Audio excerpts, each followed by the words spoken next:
40. Crucifixión de los ladrones. Mientras crucificaban a Jesús, los ladrones estaban tendidos de espaldas a poca distancia de los guardias que los vigilaban.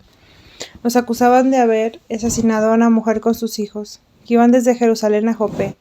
Los habían arrestado en un palacio donde Pilatos habitaba algunas veces cuando hacían maniobras sus tropas, y pasaban por dos ricos mercaderes.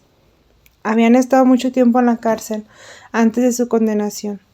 El ladrón de la izquierda tenía más edad, era un gran criminal, el maestro y corruptor del otro. Los llamaban ordinariamente Dimas y Gestas. He olvidado sus verdaderos nombres, los llamaré pues el buen Dimas y Gestas el malo. Los dos eran parte de la compañía de ladrones establecidos en la frontera de Egipto, que habían hospedado una noche a la Sagrada Familia, en la huida a Egipto con el niño Jesús. Dimas era aquel niño leproso que su madre, por el consejo de María, lavó en el agua donde se había bañado el niño Jesús y que se curó al instante. Los cuidados de su madre para con la Sagrada Familia fueron recompensados con esa purificación, símbolo de que la sangre del Salvador iba a cumplir por él en la cruz. Dimas no conocía a Jesús, mas como su corazón no era malo, se conmovió al ver tanta paciencia. Habiendo plantado la cruz de Jesús, los verdugos vinieron a decirles que se preparasen, y los desataron de las piezas transversales, pues el sol se oscurecía ya, y en toda la naturaleza había un movimiento, como cuando se acerca una tormenta. Arrimaron escaleras a las dos cruces, ya plantadas, y clavaron las piezas transversales. Habiéndoles dado de beber vinagre con mirra, les pasaron cuerdas debajo de los brazos y los levantaron en el aire, ayudándose de escalones donde ponían los pies. Les ataron los brazos a la cruz con cuerdas de corteza. De árboles les ataron los puños, los codos, las rodillas y los pies, y apretaron tan fuerte las cuerdas que dislocaron las coyunturas y brotó sangre. Dieron gritos terribles, y el buen ladrón dijo cuando los subían: si nos hubieses tratado como al pobre Galileo, no tendrías ahora el trabajo de levantarnos así en el aire. Mientras tanto, los ejecutores habían hecho pedazos los vestidos de Jesús para repartírselos. Partieron en trozos su capa y su vestidura blanca. Lo mismo hicieron con el lienzo que llevaba alrededor del cuello, el cinturón y la camisa, no pudiendo saber a quién le tocaría su túnica inconsútil. Como no podía servir en retazos, trajeron una mesa con números. Sacaron unos dados que tenían la figura de habas y la sortearon. Pero un criado de Nicodemo y José de Arimatea vino a decirles que hallarían compradores de los vestidos de Jesús. Entonces los juntaron todos y los vendieron. Así conservaron los cristianos estos preciosos tesoros. 41. Jesús crucificado y los dos ladrones. El golpe terrible de la cruz que se hundía en la tierra agitó la cabeza de Jesús, coronada de espinas. Hizo saltar una gran abundancia de sangre, sobre todo los pies y sus manos. Los verdugos aplicaron escaleras a la cruz y cortaron las cuerdas con que habían atado al Salvador.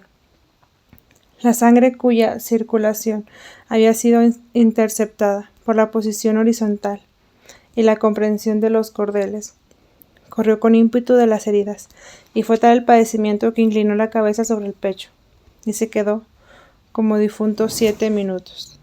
Entonces hubo un rato de silencio. Los verdugos estaban ocupados en distribuirse los vestidos de Jesús. El sonido de las trompetas del templo se perdía en el aire, y todos los circunstantes estaban desalentados de rabia o de dolor. Yo miraba a Jesús llena de confusión y de espanto. Lo veía sin movimiento, casi sin vida, y hasta yo misma pensé en morirme. Mi corazón estaba lleno de amargura, de amor y de dolor. Mi cabeza estaba como perdida, mis pies y mis manos estaban quemando, mis venas, mis nervios, todos los miembros estaban penetrados de dolores indecibles. Me hallaba en una oscuridad profunda, donde no veía más que a mi esposo clavado en la cruz, su rostro con la terrible corona y la sangre que llenaba sus ojos, su boca entreabierta, los cabellos y su barba caídos sobre el pecho. Su cuerpo estaba todo desgarrado, los hombros, los codos, las manos tendidas hasta ser dislocadas. La sangre de sus manos corría por los brazos, su pecho hinchado formaba por debajo una cavidad profunda. Sus piernas estaban dislocadas como los brazos, sus miembros, sus músculos, la piel sufrían tensión, que se podían contar los huesos de su cuerpo. Estaba cubierto de heridas y llagas, de manchas negras, lívidas y amarillas. Su sangre, de roja, se volvió pálida y como agua, y su cuerpo cada vez más blanco. Jesús tenía en el pecho no era velludo como el de Juan Bautista, que estaba cubierto de vello rubio. Sus hombros eran anchos, sus brazos robustos, sus muslos musculosos, sus rodillas fuertes y endurecidas, como las de un hombre que ha viajado mucho y que se ha arrodillado mucho para orar. Sus piernas eran largas y las pantorrillas fuertes. Sus pies eran de hermoso aspecto y reciamente formados. Sus manos eran bellas y los dedos largos y delgados, sin ser delicados, no se parecían a las de un hombre, que las emplea en trabajos fuertes. Su cuello no era corto, sino robusto y fuerte, su cabeza de hermosa proporción, la frente alta y ancha, su rostro formaba un óvalo perfecto, sus cabellos de un cobre oscuro, no eran muy espesos, estaban separados naturalmente, en lo alto de la frente, y caían sobre sus hombros. Su barba no era larga y acababa en punta. Ahora sus cabellos estaban arrancados y llenos de sangre. El cuerpo era toda una llaga, todos sus miembros estaban quebrantados.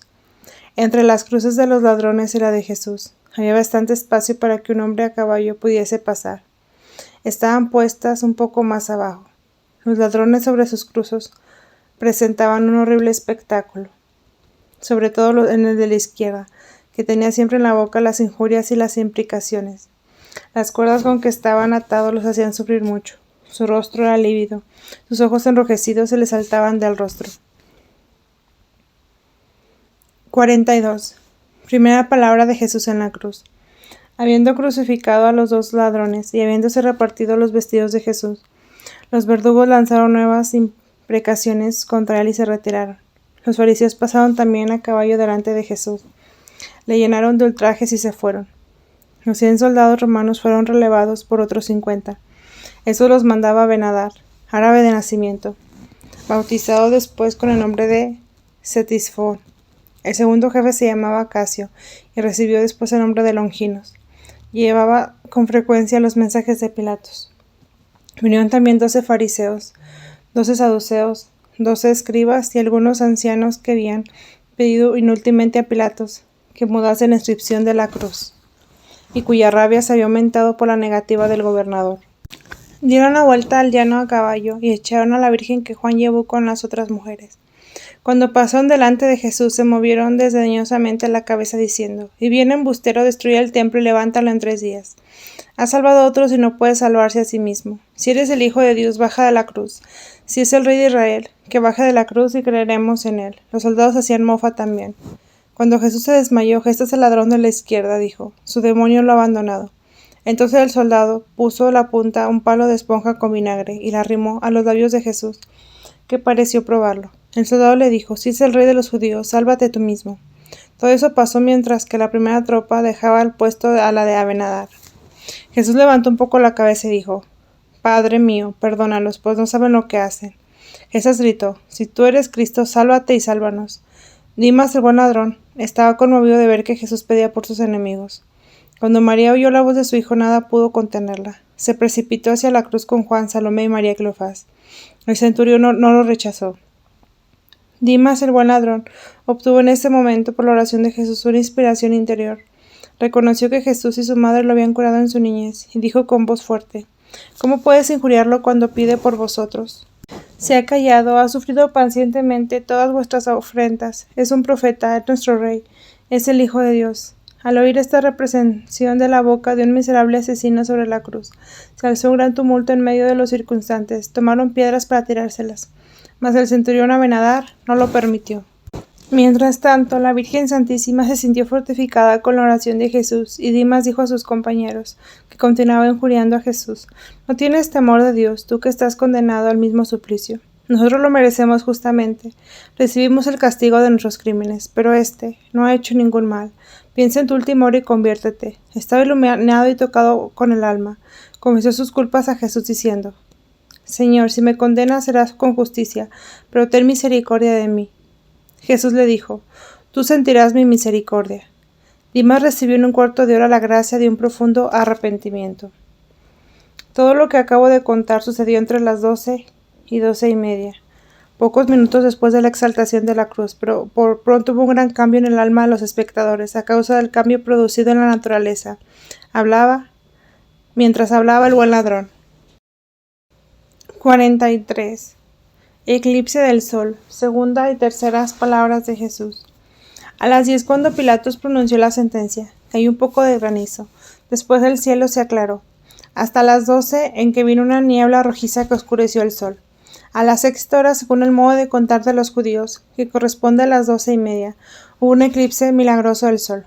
Yo vi cómo sucedió, mas lo tengo bien presente, y no encuentro palabras para expresarlo. Primero fui transportada como fuera de la tierra. Veía las divisiones del cielo y del camino de los astros, que se cruzaban de un modo maravilloso. Vi la luna a un lado de la tierra, huía con rapidez, como un globo de fuego. Enseguida me hallé en Jerusalén y vi otra vez la luna aparecer, llena y pálida sobre el huerto de los olivos. Vino del oriente con gran rapidez, y se puso delante del sol, oscurecido con la niebla. Al lado occidental del sol vi un cuerpo oscuro que se parecía a una montaña, y que lo cubrió enteramente. El disco de este cuerpo era de un amarillo oscuro, y estaba rodeado de un círculo de fuego, semejante a un anillo de hierro hecho brasa. El cielo se oscureció, y las estrellas aparecieron, despidiendo luz ensangrentada.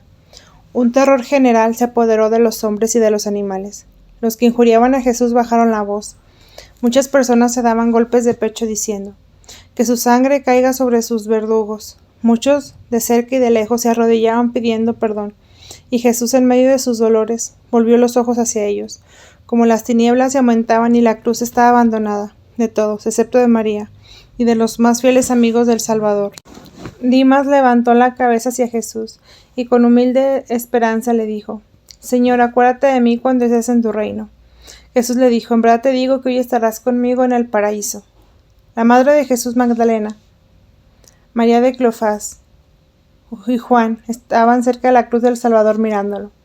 María pedía interiormente que Jesús la dejara irse con ella. El Salvador la miró con ternura inefable, y volviendo los ojos hacia Juan, dijo a María: «Mujer, este es tu hijo». Después dijo Juan: «Esta es tu madre». Juan besó respetuosamente al pie de la cruz del Redentor moribundo, y a la madre de Jesús, que ya era la suya. La Virgen Santísima se sintió tan acabada del dolor, al oír esas últimas disposiciones de su hijo, que cayó sin conocimiento en los brazos de las santas mujeres, que la llevó a una cierta distancia. No sé si Jesús pronunció expresamente todas estas palabras, pero yo sentí en mi interior que las daba a María por madre de Juan, y a Juan por hijo a María. Estas visiones semejantes se perciben bien las cosas que no están escritas. Hay muy pocas que se puedan expresar claramente con el lenguaje humano, a pesar de que viéndolas parece que se comprenden por sí solas. Así no me parece extraño que Jesús, dirigiéndose a la Virgen, no la llame madre mía, sino mujer, porque aparece como la mujer por excelencia que debe pisar la cabeza de la serpiente, sobre todo momento, en que se debe cumplir esta promesa, por la muerte de su hijo.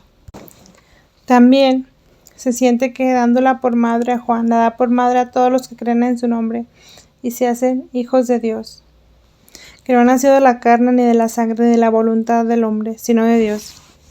Se comprende también que la más pura, la más humilde, la más obediente de las mujeres, que había dicho el ángel: «Ved aquí la esclava del Señor, hágase en mí según tu palabra», se hizo madre del Verbo hecho hombre, oyendo a su hijo que debe ser la madre espiritual de otro hijo.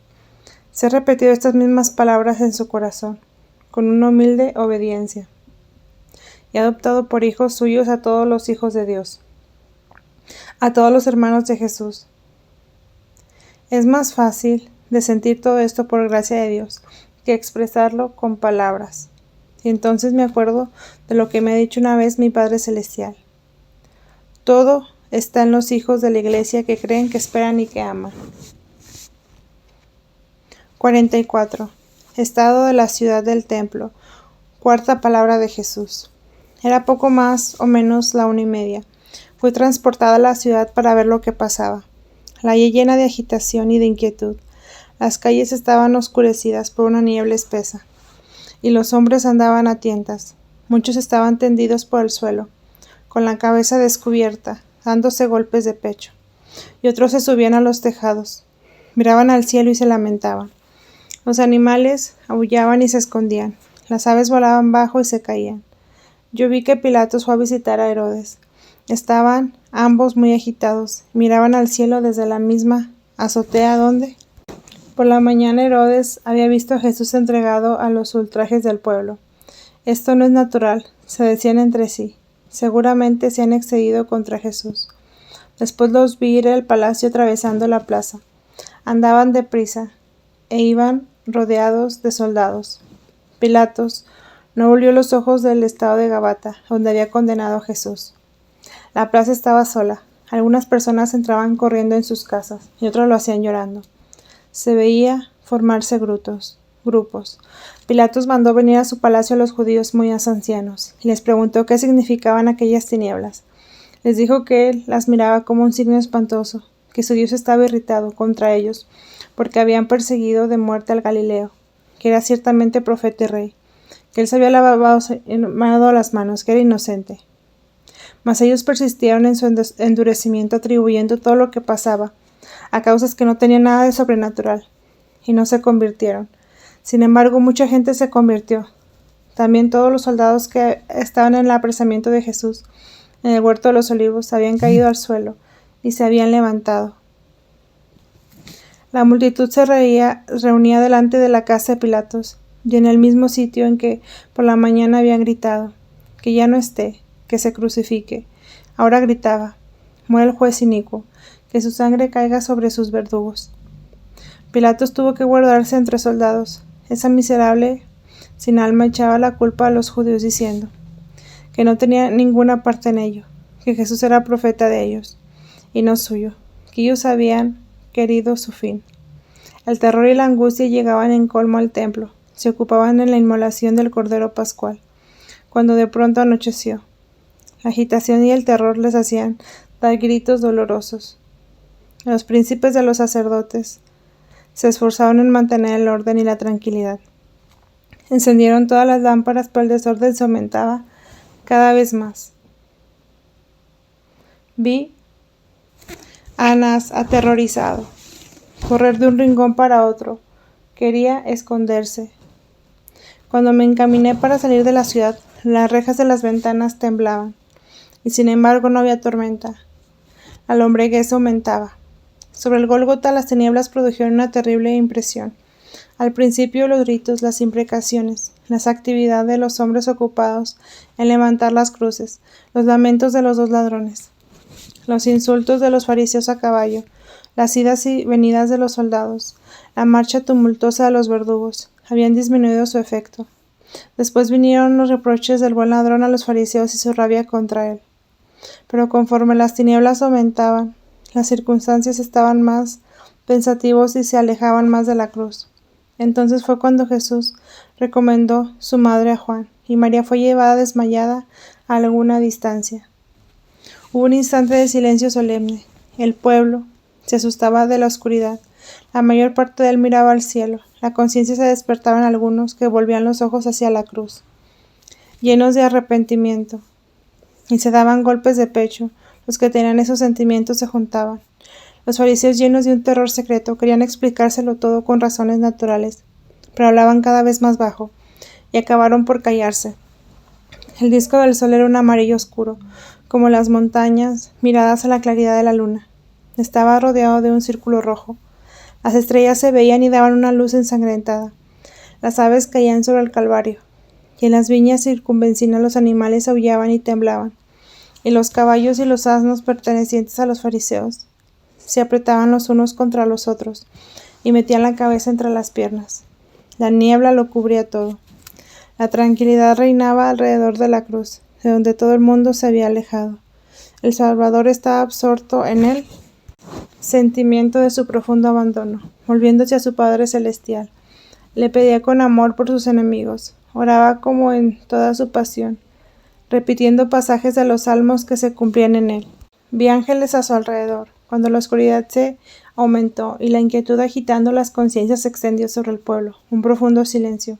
Vi a Jesús solo y sin consuelo, sufría todo lo que un hombre afligido, lleno de angustias, abandonado de todo amparo, divino y humano, cuando la fe, la esperanza y la caridad están solas, privadas de toda luz y de toda asistencia sensible en el desierto de la tentación. Viven aisladas en medio de un padecimiento infinito. Este dolor no se puede expresar.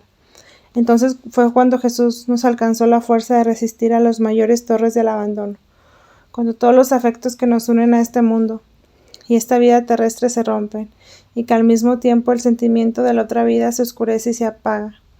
Nosotros no podemos salir victoriosos de esta prueba, sino uniendo nuestro abandono a los méritos del suyo sobre la cruz.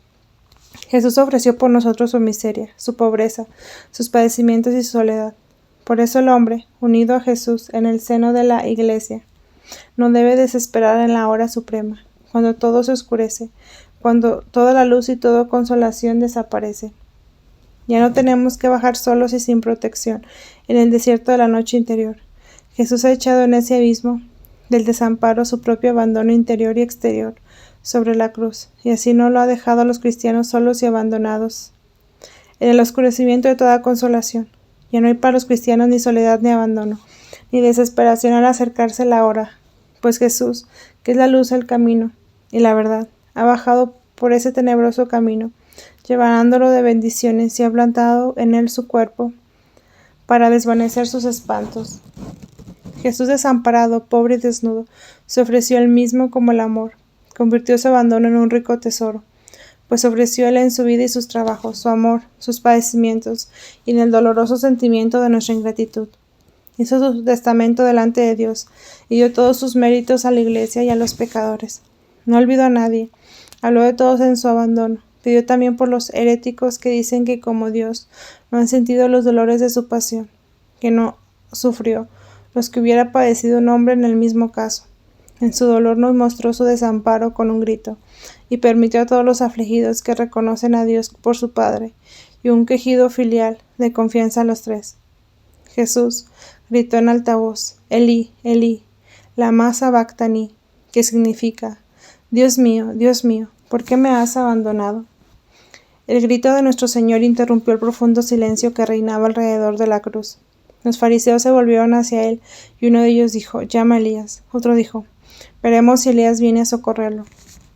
Cuando María oyó la voz de su hijo, nada pudo detenerla. Vino al pie de la cruz con Juan, María, hija de Cleofás, Magdalena y Salomé, mientras el pueblo temblaba y lloraba. Un grupo de 30 hombres importantes de Judea y de los contornos de Jope pasaban por ahí para ir a la fiesta, y cuando vieron a Jesús en la cruz y los signos amenazadores que presenciaba la naturaleza, exclamaron llenos de horror, maldita ciudad, si el templo de Dios no estuviera en ella, merecía que la quemasen por haber tomado por sí tal iniquidad. Esas palabras fueron como un punto de apoyo para el pueblo. Hubo una explosión de murmullos y lamentos, y todos los que tenían los mismos sentimientos se reunían. Todos los circunstantes se dividieron en dos partidos. Los unos lloraban, murmuraban, los otros pronunciaban injurias e imprecaciones. Sin embargo, los fariseos estaban menos arrogantes, y temiendo una insurrección popular, se entendieron con el centurión Abenadar. Dieron órdenes para cerrar la puerta más cerca de la ciudad y cortar toda la comunicación. Al principio tiempo enviaron un mensaje a Pilatos y Herodes para pedir al primero 500 hombres y al segundo sus guardias, para evitar una insurrección. Mientras tanto el centurión Abenadar mantenía el orden e impedía los insultos contra Jesús para no irritar al pueblo. Poco después de las 3, la luz volvió un poco, la luna comenzó a alejarse del sol. El sol apareció despojado de sus rayos y envuelto en vapores rojizos. Poco a poco comenzó a brillar, y las estrellas desaparecieron. Sin embargo, el cielo estaba oscuro todavía. Los enemigos de Jesús recobraron su arrogancia conforme la luz volvía. Entonces fue cuando dijeron, llama a Elías. 45. Quinta, sexta y séptima palabras. Muerte de Jesús. Cuando volvió la claridad, el cuerpo de Jesús estaba lívido y más pálido que antes por la pérdida de sangre. Dijo también que no se fue interiormente, o si su boca pronunció estas palabras. Estoy exprimido como el racimo prensado por primera vez. Debo dar toda mi sangre hasta el agua venga, pero no se hará más vino en este sitio. Yo tuve después una visión relativa a estas palabras, en la cual vi cómo Jafet hizo vino en este sitio. Lo contaré más tarde. Jesús estaba desfallecido, la lengua seca, y dijo, tengo sed. Y como sus amigos lo miraban tristemente, agregó, ¿no pueden darme una gota de agua? Dando a entender que durante las tinieblas no se lo hubieran impedido. Juan respondió, oh Señor, lo hemos olvidado. Jesús añadió otras palabras, cuyo sentido era este. Mis parientes también deben no olvidarme y no darme de beber, a fin de que lo que es escrito se cumpla. Este olvido le ha sido muy doloroso. Sus amigos entonces ofrecieron dinero a los soldados para darle un poco de agua, y no lo hicieron. Pero uno de ellos mojó una esponja en vinagre y la roció de hiel, la puso en la punta de su lanza y la presentó en la boca del Señor. No me acuerdo cuáles fueron las palabras que pronunció el Señor. Solo recuerdo que dijo: cuando mi voz no se oiga más, la boca de los que ya no están hablará. Entonces algunos gritaron: blasfema todavía. Mas Abenadar les ordenó estarse quietos. La hora del Señor había llegado. Luchó contra el fin, y un sudor frío cubrió sus miembros. Juan estaba al pie de la cruz y limpiaba los pies de Jesús con el sudario. Magdalena, partida de dolor, se apoyaba detrás de la cruz. La Virgen Santísima estaba de pie de Jesús, y el buen ladrón, sostenida por Salomé y María de Cleofás, y veía partir a su hijo. Entonces Jesús dijo: todo está consumado. Después alzó la cabeza y gritó en voz alta: Padre mío, en tus manos encomiendo mi espíritu. Fue un grito dulce y fuerte, que penetró el cielo y la tierra. Enseguida inclinó la cabeza y rindió el espíritu. Yo vi su alma en forma luminosa entrar en la tierra al pie en la cruz. Juan y las santas mujeres cayeron de cara sobre la tierra. El centurión Abenadar tenía los ojos fijos sobre el rostro ensangrentado de Jesús, y su emoción era profunda. Cuando el Señor partió, la tierra tembló, el peñasco se abrió entre la cruz de Jesús y la del mal ladrón. El último grito de Jesús hizo temblar a todos los que lo oyesen, como tierra que reconoció a su Salvador.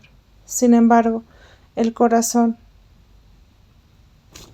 de los que lo amaban solo fue atravesado por un dolor como de una espada. Entonces fue cuando la gracia iluminó a Abenadar. Su corazón orgulloso y duro se partió como un peñasco del Calvario. Tiró su lanza, se dio golpes de pecho y gritó con el acento de un hombre convertido: Bendito sea Dios Todopoderoso, el Dios de Abraham, de Isaac y de Jacob. Este era un justo, es verdaderamente el Hijo de Dios. Muchos soldados, pasmados al oír estas palabras de su jefe, hicieron como él.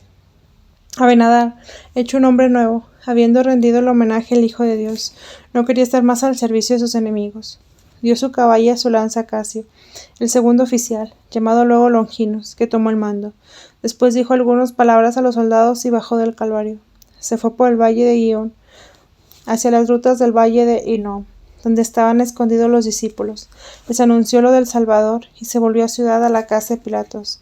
Cuando Abenadar dio testimonio de la divinidad de Jesús, muchos soldados lo hicieron con él. Cierto número de los que estaban presentes, y algunos fariseos de los que habían venido últimamente, se convirtieron. Mucha gente se volvió a su casa dándose golpes de pecho y llorando.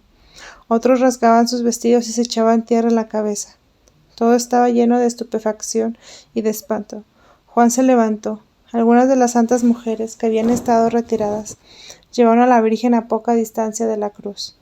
Cuando el Salvador encomendó su alma humana a Dios, su Padre, y abandonó su cuerpo, el cuerpo sagrado se estremeció y se puso de un blanco lívido, y sus heridas, en que la sangre se había golpeado en abundancia, se mostraban distintamente como manchas oscuras. Su rostro se estiró, sus mejillas se hundieron, su nariz se alargó, sus ojos llenos de sangre se quedaron medio abiertos. Levantó un instante la cabeza, coronada de espinas, y la dejó caer sobre el peso de sus dolores. Los labios lívidos se quedaron entreabiertos y dejaron ver la lengua ensangrentada. Sus manos, contraídas primero alrededor de los clavos, se extendieron con los brazos, su espalda se enderezó a lo largo de la cruz, y todo el peso de su cuerpo cayó sobre sus pies. Las rodillas se encogieron y se doblaron del mismo lado, y los pies dieron vuelta alrededor del clavo. ¿Quién podrá expresar el dolor de la Madre de Jesús, de la Reina de los Mártires? La luz del sol estaba alterada y oscurecida, el aire sofocado durante el temblor de tierra, mas enseguida se refrescó sensiblemente. Era un poco más de las 3, cuando Jesús dio el último suspiro.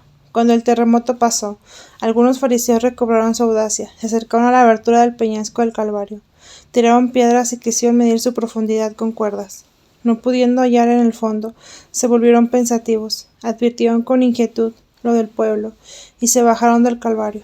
Muchos se sentían interiormente cambiados. La mayor parte de los circunstantes se volvieron a Jesús, llenos de terror. Los soldados romanos vinieron a guardar la puerta de la ciudad y a ocupar algunas posiciones para evitar todo movimiento tumultuoso. Casi 50 soldados se quedaron en el Calvario. Los amigos que rodeaban la cruz se sentaban enfrente de ella y lloraban. Muchas de las santas mujeres volvieron de la ciudad Silencio y duelo reinaban alrededor del cuerpo de Jesús. Se veía a lo lejos, en el valle sobre las alturas opuestas, aparecer acá y allá algunos discípulos que miraban hacia la cruz, con una curiosidad inquieta, y desaparecían si veían venir alguno. 46. Temblor de la tierra, aparición de los muertos de Jerusalén. Cuando partió Jesús, yo vi su alma semejante a una forma luminosa, entrar en la tierra al pie de la cruz, y con una multitud brillante de ángeles, entre las cuales estaba Gabriel. Esos ángeles le echaban de la tierra un abismo de multitud de malos espíritus. Jesús envió muchas almas del limbo a sus cuerpos, para que atemorizaran a los impenitentes y dieran testimonio de él. El temblor de tierra que abrió la roca del Calvario causó muchos estragos, sobre todo en Jerusalén y Palestina. Apenas habían recobrado el ánimo de la ciudad, y en el tiempo al volver la luz, cuando el temblor que agitaba la tierra y el ruido de las viviendas que se hundían causaron otro terror más grande. Ese terror fue todavía mayor cuando las gentes que huían llorando encontraban en el camino a los que ya estaban resucitados, que les avisaban y les amenazaban. Es el templo, los príncipes de los sacerdotes habían continuado el sacrificio, interrumpido por el espanto que les causaban las tinieblas, y creían triunfar con la mayor vuelta de la luz. Mas de pronto la tierra tembló. El ruido de las paredes que se caían y del velo del templo que se rasgaba les infundió un terror espantoso, interrumpido por gritos y lamentos. No había tanto orden por todas partes. El templo estaba tan lleno, las idas y venidas tan bien ordenadas. Las filas de los sacerdotes ofuscaban tanto los ojos y los oídos, que el miedo no produjo desorden y turbación general. Los sacrificios continuaron tranquilamente en algunas partes, en otras los esfuerzos de los sacerdotes calmaban el terror. Pero la aparición de los difuntos que se presentaron en el templo, todo se dispersó, y el altar del sacrificio se quedó solo, como si hubiese sido manchado. Sin embargo, esto aconteció sucesivamente, y mientras que una parte de los que estaban presentes bajaban los escalones en el templo, otros estaban contenidos por los sacerdotes, o no estaban todavía penetrados del pánico general. Se puede formar una idea de lo que ocurriría, representándose un hormiguero en el cual han echado una piedra, o que han meneado con un palo. Mientras la confusión reina en un punto, el trabajo continúa en otro, y aún el sitio agitado vuelve a recobrar el orden. El sumo sacerdote Caifás y los suyos conservaron su presencia de ánimo, gracias a su endurecimiento diabólico y a la tranquilidad aparente que tenían. Impidieron que hubiese una confusión general, haciendo de modo que el pueblo no tomara esos terribles avisos como un fiel testimonio de la inocencia de Jesús. La guarnición romana de la fortaleza Antonia hizo también grandes esfuerzos para mantener el orden, de suerte que la fiesta se interrumpió sin que hubiese tumulto popular. Todo se convirtió en la agitación y la inquietud de que cada uno llevó a su casa, y que la habilidad de los fariseos reprimió en la mayor parte. He aquí los hechos particulares de los que yo me acuerdo. Las dos grandes columnas situadas en la entrada del santuario en el templo, y entre las cuales estaba colgada una magnífica cortina, se separaron la una de la otra. El techo que se sostenía se hundió. La cortina se rasgó con ruido en toda su extensión, y el santuario se quedó abierto a todos los ojos. Cerca de la celda donde oraba habitualmente el viejo Simeón, cayó una piedra muy grande, y la bóveda se hundió. Se vio aparecer en el santuario el sumo sacerdote Zacarías, que ya estaba en el templo y en el altar. Pronunció palabras amenazadoras, y habló del otro Zacarías, padre de Juan Bautista, la de Juan Bautista, y en general de todos los profetas. Dos hijos del piadoso sumo sacerdote, Simón el justo, se presentaron cerca del gran púlpito y hablaron también de los profetas y del sacrificio que iba a cesar. Jeremías apareció cerca del altar y proclamó con voz amenazadora el fin del antiguo sacrificio y el principio del nuevo. Estas apariciones, habiendo tenido lugar en los sitios donde solo los sacerdotes podían tener conocimiento de ellas, fueron negadas o calladas, y prohibieron hablar de ellas bajo pena severa. Pero se oyó un gran ruido. Las puertas del santuario se abrieron y una voz gritó: «Salgamos de aquí». Entonces vi alejarse a los ángeles, Nicodemo, José de Arimatea, y otros muchos abandonan el templo. Muertos resucitados se veía que andaban por el pueblo. A la voz de los ángeles entraron en sus sepulcros. Anás, uno de los enemigos más acérrimos de Jesús, estaba casi loco de terror. Huía de un rincón a otro, en los cuartos más retirados del templo. Caifás quiso animarlo, pero fue en vano. La aparición de los difuntos lo había consternado.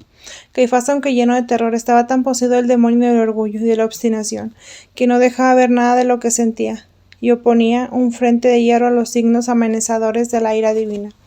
No pudiendo, a pesar de sus esfuerzos, hacer continuar las ceremonias, dio orden de no relevar todos los prodigios y todas las apariciones que el pueblo no había visto.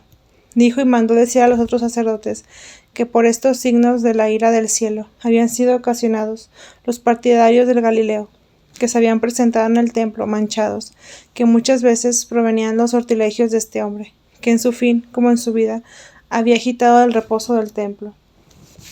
Mientras todo esto pasaba en el templo, en el mismo espanto reinaba en muchos sitios de Jerusalén. Un poco después de los 3, muchos sepulcros se hundieron, sobre todo en los jardines situados al noroeste. Entre ellos vi muertos amortajados. En algunos no había más que restos de vestidos y de huesos. Los escalones del tribunal de Caifás, donde Jesús había sido ultrajado, y una parte del lugar donde Pedro había negado 3 veces a su maestro se hundieron. Se vio aparecer el sumo sacerdote, Simón el Justo, abuelo de Simeón, que había profetizado en la presentación de Jesús al templo. Pronunció palabras terribles contra la sentencia inicua dada en aquel sitio. Muchos miembros del Sanedrín se habían juntado. Los criados que la víspera habían hecho entrar a Pedro y a Juan se convirtieron y se fueron con los discípulos. Cerca del palacio de Pilatos la piedra se partió en el sitio donde Jesús fue presentado al pueblo. Todo el palacio tembló, y el palacio del tribunal vecino se hundió en el paraje, donde los inocentes que fueron lastimados por Herodes fueron enterrados. En muchas partes de las murallas de la ciudad se derribaron, sin embargo, ninguna edificación se destruyó enteramente. El supersticioso Pilatos estaba lleno de terror e incapaz de dar ninguna orden. Su palacio se movía y el suelo temblaba debajo de sus pies, y él huía de una habitación a otra. Los difuntos aparecían en el patio interior y le reprochaban su juicio único. Creyó que eran los dioses del Galileo, y se refugió en el rincón más retirado de su casa, donde hizo votos a sus ídolos para que viniesen a socorrerlo. Herodes estaba en su palacio temblando y lo había cerrado todo. Hubo un centenar de difuntos de todas las épocas que se aparecieron en Jerusalén y en sus alrededores. Todos los cuerpos que se aparecieron cuando se abrieron los sepulcros no resucitaron. Los difuntos cuyas almas fueron enviadas por Jesús desde el limbo se levantaron, descubrieron su cara y anduvieron errantes por las calles, como si no tocasen la tierra. Entraron en las casas de sus descendientes y dieron testimonio de Jesús con palabras severas, contra los que habían tomado parte de su pasión. Yo lo veía ir por las calles, la mayor parte de 2 en 2. No veía el movimiento de sus pies, que volaban a flor de tierra. Estaban pálidos o amarillos. Tenían barba larga. Su voz tenía un sonido extraño e inaudito. Estaban amortajados según el uso del tiempo en que vivían. En los sitios en donde la sentencia de Jesús fue proclamada antes de ponerse en marcha para el Calvario, se pararon un momento y gritaron: «Gloria a Jesús y maldición a sus verdugos». Todo el mundo temblaba y huía, el terror más grande en toda la ciudad, y cada uno se escondía en lo último de su casa. Los difuntos entraron en sus sepulcros a las 4. El sacrificio fue interrumpido. La confusión reinaba por todas partes y pocas personas comieron por la noche el cordero pascual. 47. José de Arimatea pide a Pilatos el cuerpo de Jesús. Apenas se restableció un poco la tranquilidad en la ciudad, cuando el gran consejo de los judíos envió a pedir a Pilatos que mandara romper las piernas de los crucificados, para que no estuvieran en la cruz el sábado. Pilatos dio las órdenes necesarias. Enseguida José de Arimatea vino a verlo. Había sabido de lo de Jesús y formó con Nicodemo el proyecto de enterrarlo en una sepultura nueva, que había mandado construir a poca distancia del Calvario. Halló Pilatos inquieto y agitado. Le pidió que le diese el cuerpo de Jesús, el rey de los judíos, para enterrarlo. Pilatos se extrañó de que un hombre tan notable pidiese con tanta insistencia el permiso de rendir los últimos honores al que había hecho morir tan ignominiosamente. Mandó llamar al centurión Abenadar, que había vuelto después de haber conversado con los discípulos escondidos en las cavernas, y le preguntó si el rey de los judíos ya no estaba. Abinadar le contó lo del Salvador, sus últimas palabras y su último grito, el temblor de la tierra y la roca abierta por el terremoto. Pilatos pareció extrañarse de que Jesús hubiera partido tan pronto, porque ordinariamente los crucificados vivían más tiempo, pero interiormente sabía, lleno de angustia y terror, por la coincidencia de las señales de Jesús. Tal vez quiso hacerse perdonar su crueldad dando a José de Arimatea la autorización de recibir el cuerpo de Jesús. También tuvo satisfacción de dar esa bofetada a los príncipes de los sacerdotes, que hubiesen visto con gusto a Jesús enterrado sin honor entre dos ladrones. Envió un soldado al Calvario para ejecutar sus órdenes. Creo que fue Abinadar, pues lo vi asistir al descendimiento de la cruz. José de Arimatea, al salir de la casa de Pilatos, fue en busca de Nicodemo, que lo esperaba en casa de una piadosa mujer.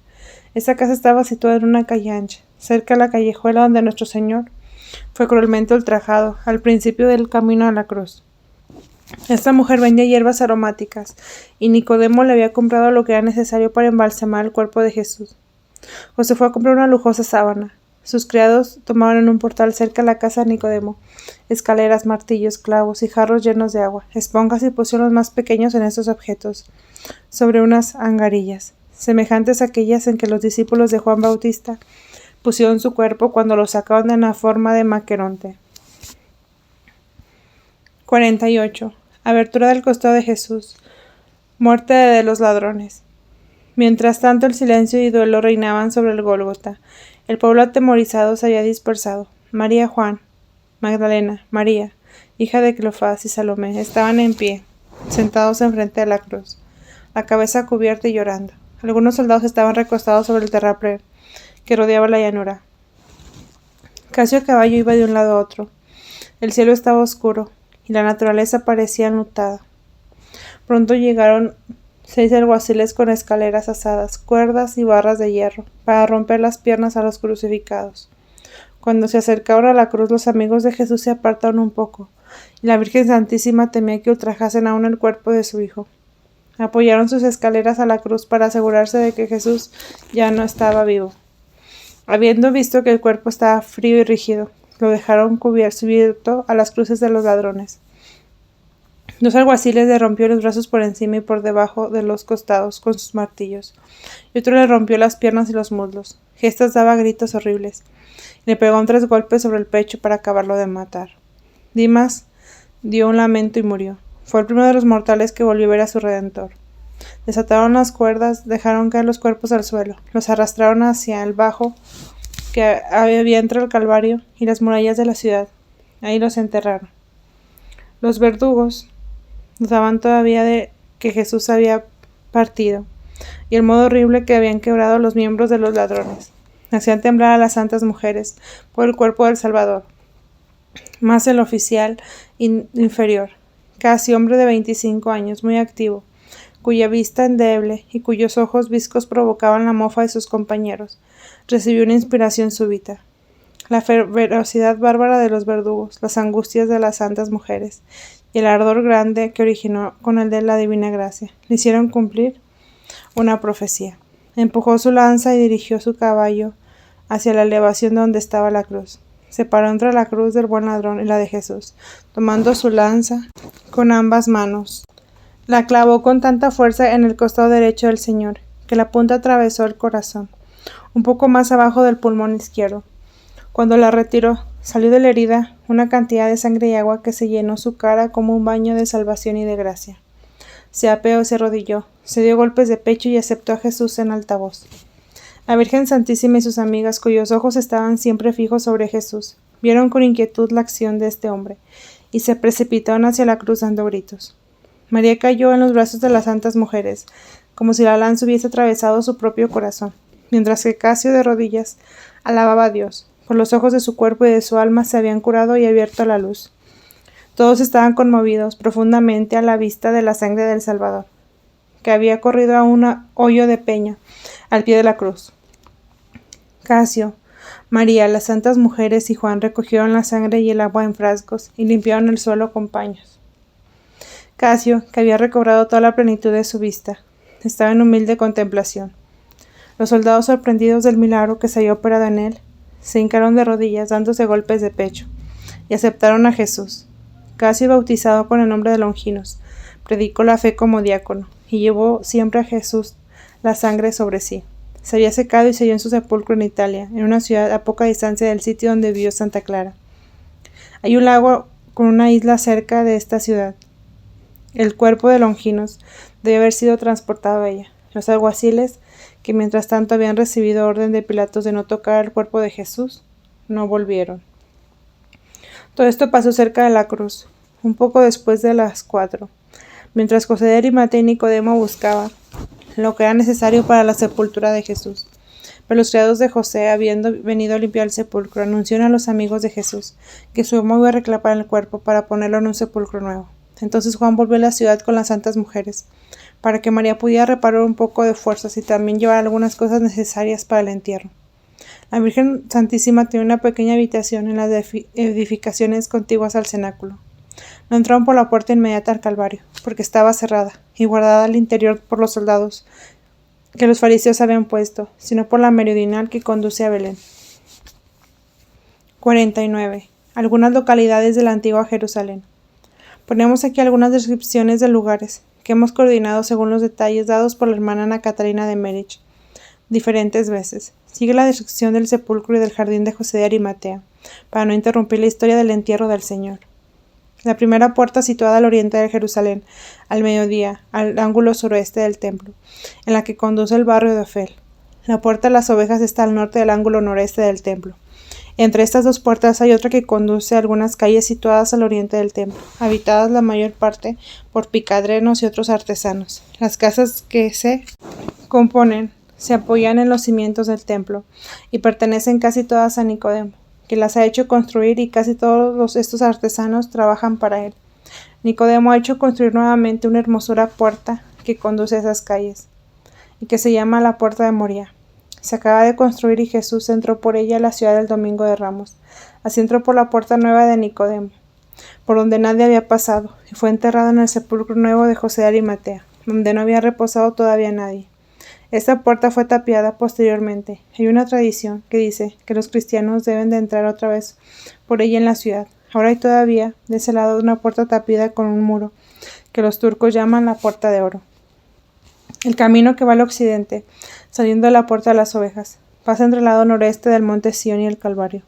Desde esa puerta hasta el Gólgota hay 3/4 de legua. Desde el palacio de Pilatos hasta el Gólgota habrá 5/8 partes de una legua. La fortaleza Antonia está situada al norte de la montaña del templo, sobre un peñasco que está separado. Cuando se va al poniente saliendo del palacio de Pilatos, esta fortaleza queda a la izquierda, y sobre una de sus murallas hay un terreno que domina el foro. Desde ahí Pilatos hace las proclamaciones al pueblo, por ejemplo, cuando promulga nuevas leyes sobre el camino de la cruz en el interior de la ciudad. Jesús tenía con frecuencia la montaña del Calvario a su derecha. Este camino, que debe estar en parte en dirección al suroeste, conduce a una puerta abierta en un muro interior de la ciudad, que se dirige hacia Sion. Fuera de ese muro hay una especie de arribal, que tiene más jardines que casas. Hay también hacia el muro exterior de la ciudad hermosos sepulcros con entradas de albañilería. De este lado hay una casa perteneciente a Lázaro, con jardines magníficos hacia el sitio donde la muralla occidental de Jerusalén vuelve al mediodía. Creo que una pequeña puerta en particular abierta a la muralla de la ciudad, por donde Jesús y los suyos pasaban con frecuencia, con la autorización de Lázaro, que conduce a esos jardines. La puerta situada al lado noroeste conduce a Betsur, que está más al norte de Maús y Joppe. Esta zona occidental de Jerusalén es la menos elevada. Baja hacia la parte de la muralla, pero se levanta antes de llegar a ella. En este terreno hay jardines y viñas, detrás de las cuales pasa un camino ancho de donde salen veredas para subir a las murallas y a las torres. Del otro al exterior de la ciudad, el terreno declina hacia el valle, de suerte que las murallas que rodean esta parte baja de la ciudad parecen construidas sobre un terraplén elevado. Sobre el declive exterior se ven también jardines y viñas. Jesús, al llegar al fin del camino de la cruz, tenía a su derecha esta parte de la ciudad, donde hay tanto jardín. De ahí venía Simón Cirineo. La puerta por donde salió Jesús no está enteramente vuelta al poniente, sino al suroeste. La muralla de la izquierda, saliendo de la puerta, va al sur, la cara al oeste, y se y se dirige otra vez al sur, al norte del monte Sión. De este lado hay una torre muy ancha que parece una fortaleza. La puerta por donde Jesús salió está cerca de otra más al mediodía, que conduce al valle, donde comienza el camino que vuelve después de la izquierda en dirección de Belén. Poco después de la puerta donde sale, el camino se dirige al norte hacia el Calvario. De este lado donde se ve el camino de Emaús, hay un prado donde vi a Lucas juntar diversas plantas cuando fue con Cleofás a Emaús, después de la resurrección, y encontraron a Jesús en el camino. Cerca de la muralla y al levante del norte del Calvario hay también huertos, sepulcros y viñas. La cruz fue enterrada al noreste, al pie del Calvario. El jardín del norte de Arimatea está situado cerca de la puerta de Belén, a 7 minutos del Calvario, que es un hermoso jardín con grandes árboles, bancos y bosques que dan sombra. Va subiendo hasta las murallas de la ciudad. Cuando se entra en él, viniendo a la parte septentrional del valle, el terreno sube a la izquierda hasta la muralla y a la derecha. Al fin del jardín hay una peña separada, donde está el sepulcro. La gruta donde está abierto tiene una entrada a levante. Al sureste y al noreste de la misma peña hay 2 sepulcros nuevos con la entrada baja. Al oasis de la peña pasa una vereda que la rodea. El terreno delante de la entrada del sepulcro está más elevado, y hay escalones para bajar a él. La bóveda puede contener 4 hombres a cada lado, sin que estorben a los que bajan el cuerpo. Enfrente de la puerta está el sepulcro, elevado a 2 pies sobre el suelo. Está unido a la peña, por un lado como un altar. 2 personas pueden estar en la cabecera y a los pies, y aún se puede poner otra persona de delante aunque la puerta esté cerrada. Esta puerta es de metal, quizás de cobre. Tiene 2 postijos, una piedra delante para impedir que se abran. La piedra destinada a este uso está todavía delante de la entrada de la gruta. Después del entierro del Salvador, la pusieron delante de la puerta. Esta piedra es muy grande, y para moverla son necesarios muchos hombres. Enfrente de la entrada hay un banco de piedra. Desde él se puede subir a la peña, que está cubierta de hierba, y desde donde se ven, por encima de las murallas, los puntos más elevados de Sión y algunas torres. Se ve también la puerta de Belén y la fuente de Gihón. La peña interiormente es blanca, con vetas rojizas y azules. 50. Descendimiento. Mientras la cruz estaba abandonada y rodeada solo de algunos guardias, vi a 5 personas que habían venido de Betania por el valle acercarse al Calvario, elevar los ojos hacia la cruz y alejarse furtivamente. Pienso que serían los discípulos. Encontré 3 veces en las inmediaciones a 2 hombres examinando y deliberando. Eran José de Arimatea y Nicodemo. Una vez era en las inmediaciones y durante la crucifixión, quizás cuando hicieron comprar los vestidos de Jesús. Otra vez estaban mirando si el pueblo se iba, y fueron al sepulcro para preparar alguna cosa. Volvieron a la cruz, mirando a todas partes como si esperasen una ocasión favorable. Después trazaron su plan para bajar de la cruz el cuerpo del Salvador, y se volvieron a la ciudad. Se ocuparon de transportar los objetos necesarios para embalsamar el cuerpo. Sus criados tomaron algunos instrumentos para desclavarlo de la cruz, y 2 escaleras que consistían en un madero, atravesando de lado a lado por los palos que formaban los escalones.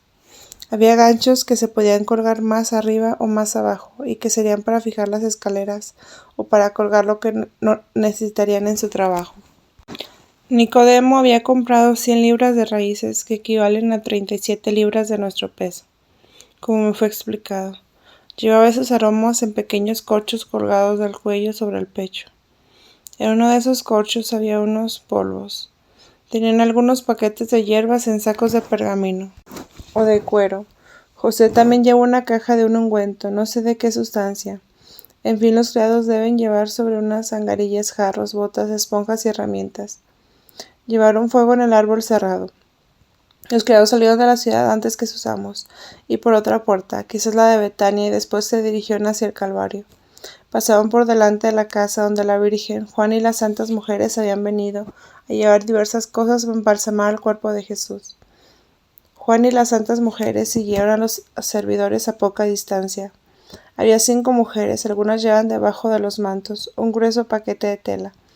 Las mujeres tenían la costumbre, cuando salían por la noche o para hacer secretamente alguna acción piadosa, de cubrirse con una sábana larga y de más de una vara de ancho. comenzaban por envolverse en un brazo y se envolvían el resto del cuerpo tan estrechamente que apenas podían andar. Yo he visto así de envueltas. Esa sábana les llega hoy de un brazo a otro y les cubría la cabeza. Hoy presentaba un aspecto extraño. Era un vestido de luto. José y Nicodemo tenían también vestidos de luto, con mangas negras y cintura ancha.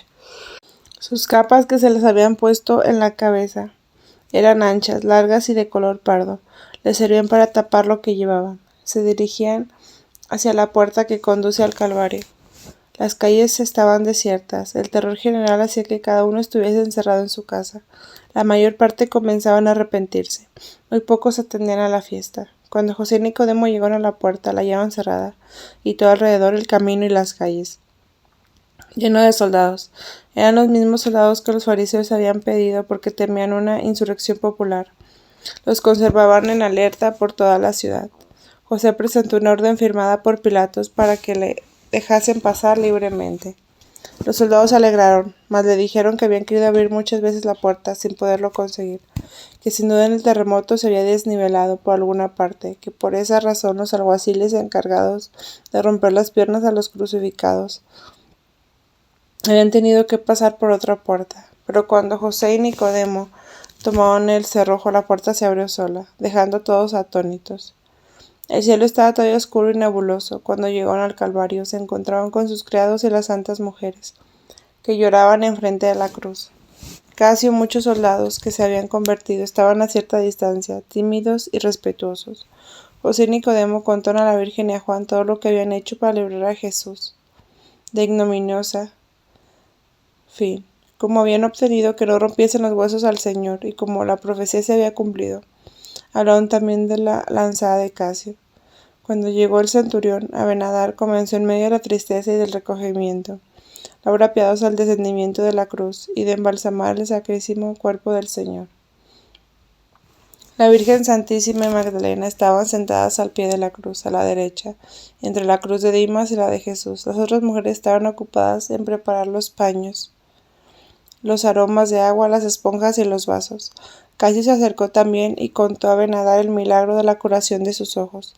Todos estaban conmovidos, llenos de dolor y de amor, al mismo tiempo silenciosos y con una gravedad solemne. Solo cuando la prontitud y la atención exigían esos cuidados piadosos lo permitían. Se oían lamentos. Sobre todo Magdalena se abandonaba enteramente a su dolor, y nada podía distraerla, ni la presencia de los circunstantes, ni ninguna otra consideración.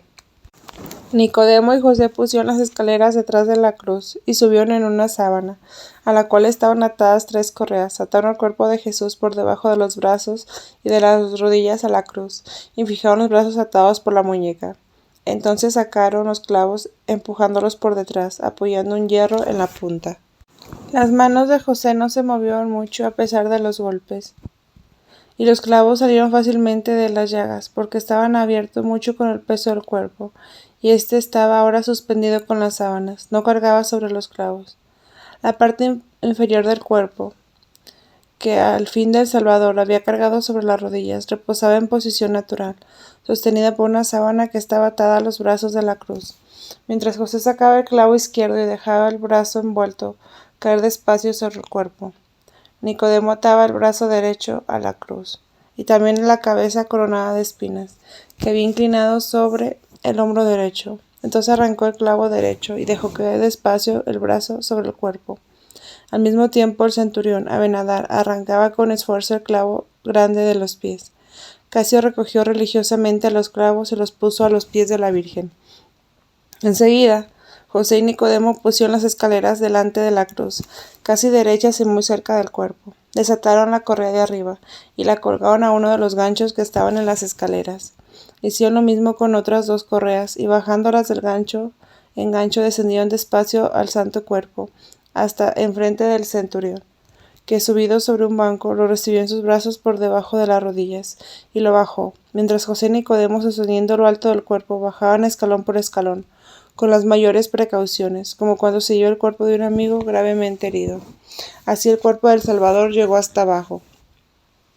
Era un espectáculo muy tierno. Tenían el mismo cuidado, las mismas precauciones que hubiesen temido causar algún daño a Jesús. Guardaron el santo cuerpo con todo el amor y toda la veneración que habían tenido con el Salvador durante su vida. Todos los circunstantes tenían los ojos fijos en el cuerpo del Señor y seguían todos sus movimientos. A cada instante levantaban las manos al cielo, derramaban lágrimas y daban señales del más intenso duelo. Sin embargo, todos estaban penetrados de un respeto profundo, hablando solo en voz baja para ayudarse o avisarse, mientras los martillos se oían. María Magdalena y todos los que estaban presentes en la crucifixión tenían el corazón partido. El ruido de los golpes les recordaba los padecimientos de Jesús. Temblaban a oír otra vez el grito penetrante del dolor. Al mismo tiempo se afligían del silencio de su boca divina. Prueba demasiada de su fin. Cuando descendió en el cuerpo, lo envolvió desde las rodillas hasta la cintura y lo pusieron en los brazos de su madre, que se tendía llena de dolor y de amor. 51. El cuerpo de Jesús embalsamado. La Virgen Santísima se sentó sobre un cobertor tendido en el suelo, su rodilla derecha un poco levantada, su espalda estaba apoyada sobre unas capas juntas. Lo habían dispuesto todo para facilitar a esta madre llena de dolor los tristes honores que iba a dar al cuerpo de su hijo. La sagrada cabeza de Jesús estaba apoyada sobre la rodilla de María. Su cuerpo estaba tendido en una sábana. La Virgen Santísima tenía por última vez en sus brazos el cuerpo de su querido hijo, a quien no había podido dar ninguna prueba de amor en todo su martirio. Contemplaba sus heridas, cubría de besos su rostro ensangrentado, mientras Magdalena reposaba el suyo sobre sus pies. Los hombres se retiraron a una pequeña hondonada, situada al sureste del Calvario, a preparar los objetos necesarios para embalsamar el cuerpo. Casio, con algunos soldados que se habían convertido al Señor, estaba a una distancia respetuosa. Toda la gente malintencionada había vuelto a la ciudad, y los soldados formaban una sola guardia de seguridad, para impedir que algunos interrumpiesen los últimos honores rendidos a Jesús. Algunos prestaban su ayuda cuando se la pedían. Las santas mujeres daban vasos, esponjas, paños, ungüentos y aromas cuando se necesitaban, y el resto del tiempo estaban atentas a corta distancia. Magdalena se hallaba siempre a los pies de Jesús. Juana ayudaba continuamente a la Virgen, servía de mensajero entre los hombres y las mujeres, ayudaba a unos y a otros. Las mujeres tenían a su lado botas de cuero y un cántaro de agua puesto sobre lumbre de carbón. Ellos presentaban a María y a Magdalena, conforme los necesitaban, vasos llenos de agua pura y esponjas que exprimían después en las botas de cuero. La Virgen Santísima conservaba un valor admirable en su indecible dolor. No podía dejar el cuerpo de su hijo en el horrible estado que lo habían puesto, y por eso comenzó con una actividad infatigable, lavar y limpiarle las señales de los ultrajes que había recibido. Sacó con la mayor precaución la corona de espinas, abriéndola por detrás y cortando una por una de las puntas clavadas en la cabeza de Jesús, para no abrir las heridas con el movimiento. Pusieron la corona junto a los clavos. Entonces María sacó las espinas que se habían quedado en las heridas con una especie de tenazas redondas y las enseñó a sus amigos con tristeza. Pusieron estas espinas con la corona, sin embargo, algunas deben de haber sido conservadas aparte. Apenas se podía reconocer el rostro del Señor, tan desfigurado estaba con las llagas que lo cubrían. La barba y el cabello estaban pegados con la sangre. María alzó la cabeza y la pasó esponjas mojadas sobre el pelo, para humedecer la sangre seca. Conforme lo lavaba, las horribles crueldades ejercidas contra Jesús se presentaban más claramente, y su compasión y su ternura se acrecentaban de una herida a otra. Lavó las llagas de la cabeza y la sangre que cubría los ojos, la nariz y las orejas, con una esponja y un pañito extendido sobre los dedos de su mano derecha. Limpió del mismo modo su boca entreabierta, su lengua, los dientes y los labios. Partió lo que le restaba del pelo del Salvador en 3 partes, una sobre cada 100, y la tercera sobre la nuca, y cuando hubo limpiado y desenredado los cabellos de delante, se los puso detrás de ambas orejas. Habiendo limpiado el rostro, la Virgen lo cubrió después de haberlo besado. Luego hizo con el cuello, la espalda y el pecho, los brazos y las manos. Todos los huesos del pecho, todas las coyunturas de los miembros estaban dislocados y no podían doblarse. El hombre que había llevado a la cruz tenía una herida enorme, y toda su parte superior del cuerpo estaba cubierta de heridas y rasgada con azotes. Cerca del pecho, al lado izquierdo, había una pequeña abertura, de donde había salido la punta de la lanza de Casio. En el lado derecho estaba la abertura ancha por donde entraba la lanza que había atravesado el corazón. María lavó todas las llagas, y Magdalena de rodillas le ayudaba, de cuando en cuando, sin dejar los pies de Jesús, que regaba con lágrimas abundantes y que limpiaba con sus cabellos. La cabeza, el pecho y los pies del Salvador estaban lavados, el sagrado cuerpo blanco y azulado, como carnes y sangre, lleno de moretones y manchas en los sitios donde se le había arrancado el pellejo, reposaba sobre las rodillas de María, que cubrió con su velo las partes lavadas y se ocupó de embalsamar todas sus heridas. Las santas mujeres, arrodillándose enfrente de María, le presentaban a su vez una caja donde tomaba un ungüento precioso que untaba las heridas. Ungió también el pelo, tomó su mano izquierda, las manos de Jesús, las besó con respeto y las llenó de ungüento, o de aromas los agujeros profundos de los clavos. Llenó también las orejas, la nariz y la llaga del costado. Magdalena embalsamaba los pies del Señor. Regala muchas veces con sus lágrimas y los limpiaba con sus cabellos. No tiraban de agua que habían usado, sino que la echaban en botas de cuero, donde exprimían las esponjas. Vi muchas veces a Casio y otros soldados ir por agua a la fuente de Gihón, que estaba bastante cerca. Cuando la Virgen untó todas las heridas, envolvió la cabeza en paños, mas no cubrió todavía el rostro. Cerró los ojos entreabiertos de Jesús, y posó la mano sobre ellos algún tiempo. Cerró también su boca, abrió el sagrado cuerpo de su Hijo, con todo su corazón, y dejó caer su rostro sobre Jesús. José y Nicodemo hacía rato que esperaban. Cuando Juan, acercándose a la Virgen, le pidió que se separase de su hijo para que pudieran acabar de embalsamarlo, porque se acercaba el sábado. María abrazó otra vez el cuerpo de su hijo y se despidió de él en los términos más tiernos. Entonces los hombres lo tomaron de los brazos de su madre, en la sábana donde estaba puesto, y lo llevaron a cierta distancia. María, sumergida en su dolor, que sus tiernos cuidados se habían distraído un instante, cayó la cabeza cubierta en brazos de las piadosas mujeres. Magdalena, como si hubieran querido arrancarle a su amado, se precipitó algunos pasos hacia adelante, con los brazos abiertos, y se volvió con María Santísima. Llevaron el cuerpo a un sitio más bajo que la cumbre del Gólgota, sobre una roca, que presentaba un sitio cómodo para embalsamar el cuerpo. Vi primero un paño de mallas de un trabajo parecido al encaje, que me recordó la cortina que se pone delante del altar en la Cuaresma. Sin duda estaba trabajado con calados para dejar pasar el agua. Vi también otra gran sábana extendida. Pusieron el cuerpo del Salvador sobre el paño calado, y algunos hombres tuvieron el otro extendido sobre él. Nicodemo y José se arrodillaron, y debajo de este lienzo quitaron el paño que estaba atado a la cintura al bajarlo de la cruz. Después pasaron esponjas debajo de este paño, y lavaron la parte inferior del cuerpo. Enseguida lo alzaron con los paños atravesados debajo de las rodillas, y lo lavaron por detrás sin volverlo, hasta que el agua que soltaba las esponjas salía clara.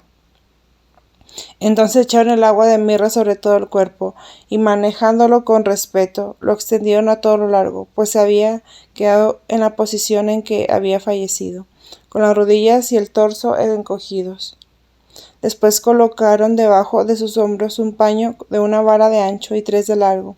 Pusieron manojos de hierbas como las que veo en las mesas celestiales, y echaron por encima unos polvos que Nicodemo había traído. Entonces envolvieron la parte inferior del cuerpo y la ataron fuertemente alrededor de la sábana que habían puesto por debajo. Untaron las heridas de los muslos y pusieron manojos de hierba entre las piernas en todo su largo, y las envolvieron en los aromas de abajo hacia arriba.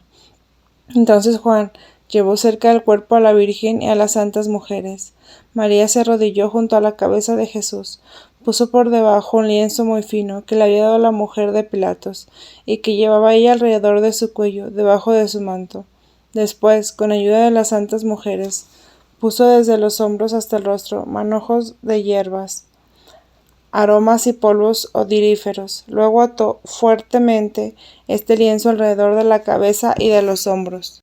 Magdalena echó un frasco de bálsamo en la llaga del costado, y las piadosas mujeres pusieron también hierbas en las llagas de las manos y de los pies.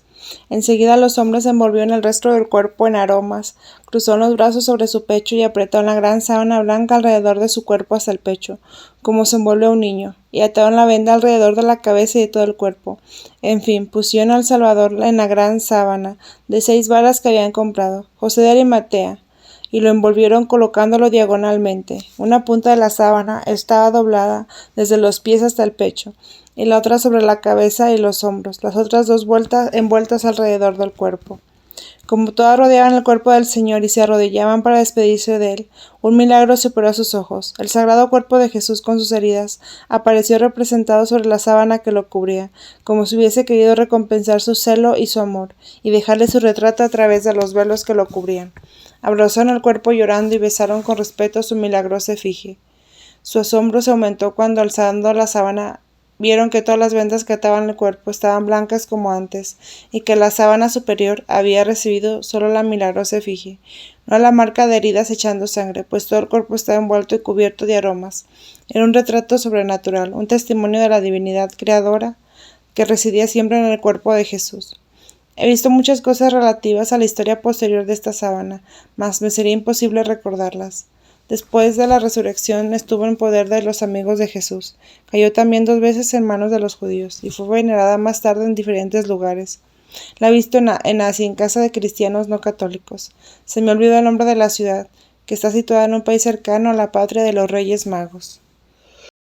52. Jesús en el sepulcro. Los hombres pusieron el sagrado cuerpo sobre unas angarillas de cuero, cubiertas de un cobertor oscuro. Esto me recuerda el arca de la alianza. Nicodemo y José llevaban sobre sus hombros los palos de adelante, y Abenadar y Juan los de atrás. Enseguida venía la Virgen María de Elí, su hermana mayor, Magdalena y María Cleofás. Después las mujeres que habían estado sentadas a cierta distancia, Verónica, Juana Chuza, María, madre de Marcos, Salomé, mujer de Zebedeo, María Salomé, Salomé de Jerusalén, Susana y Ana, sobrina de San José. Casio y los soldados cerraban la marcha. Las otras mujeres, Maronida y Naam, Dina la Samaritana y María la Sufanita, estaban en Betania con Marta y Lázaro. 2 soldados con antorchas iban delante como para alumbrar en la gruta del sepulcro. Anduvieron ahí cerca de 7 minutos, cantando salmos en tono dulce y melancólico.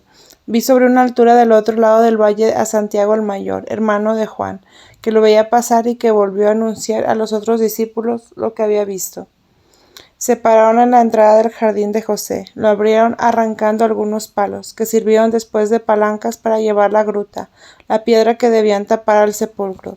Cuando llegaron a la peña levantaron el santo cuerpo sobre una tabla larga, cubierta con una sábana.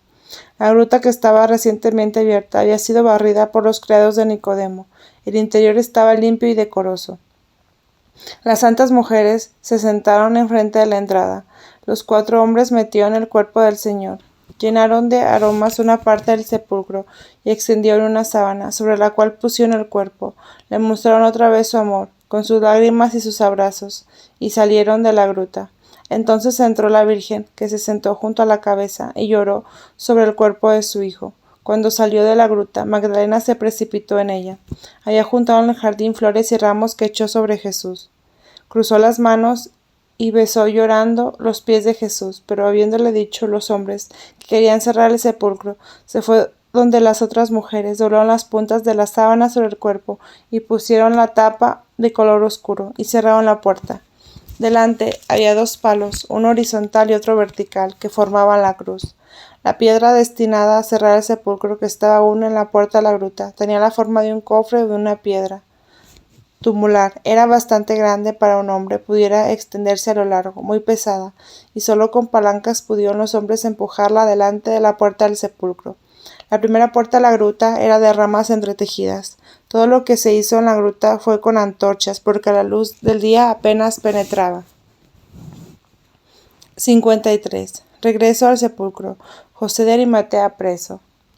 El sábado iba a comenzar. Nicodemo y José entraron a Jerusalén por una pequeña puerta próxima al jardín, abierta en la muralla por un permiso especial concedido a José.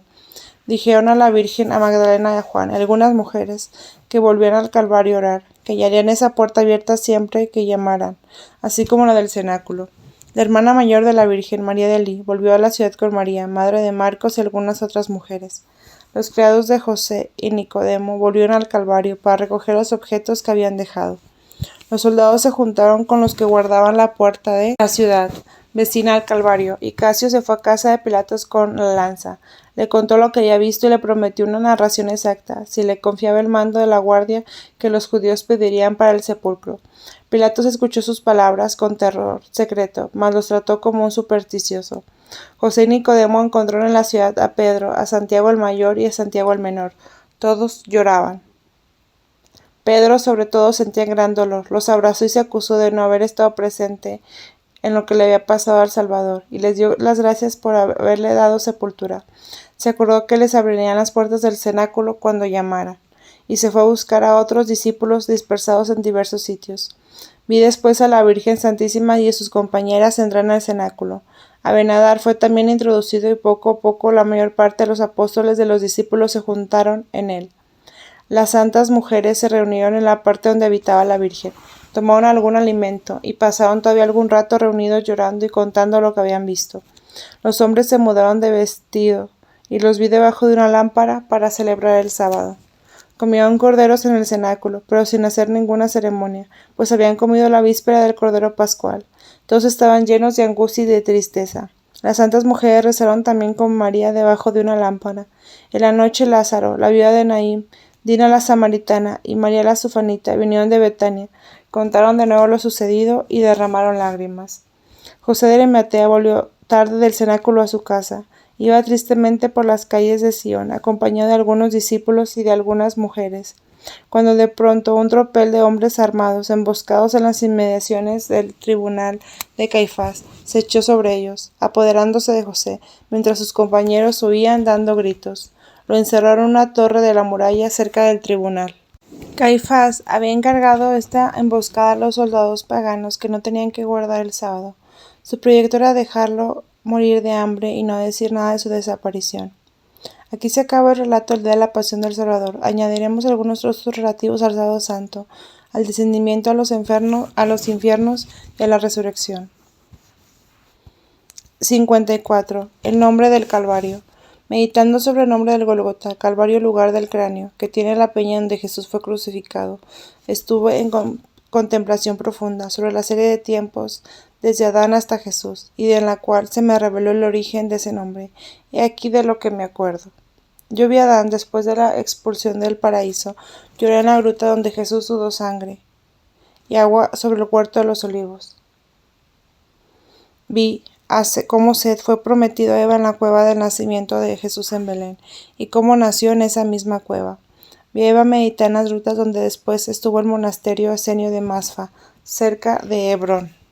El territorio de Jerusalén se me apareció después del diluvio, revuelto, negro, pedregoso, bien diferente de lo que era antes, a gran profundidad debajo de la peña en forma de calvario, la cual fue transportada a este sitio por las aguas. Vi el sepulcro de Adán y de Eva, faltaba la cabeza y una costilla a uno de los esqueletos, y la otra cabeza estaba puesta al esqueleto a quien no pertenecía. Los huesos de Adán y de Eva no estaban todos en este sepulcro. Noé tenía algunos en el arca, que se lo transmitieron los patriarcas.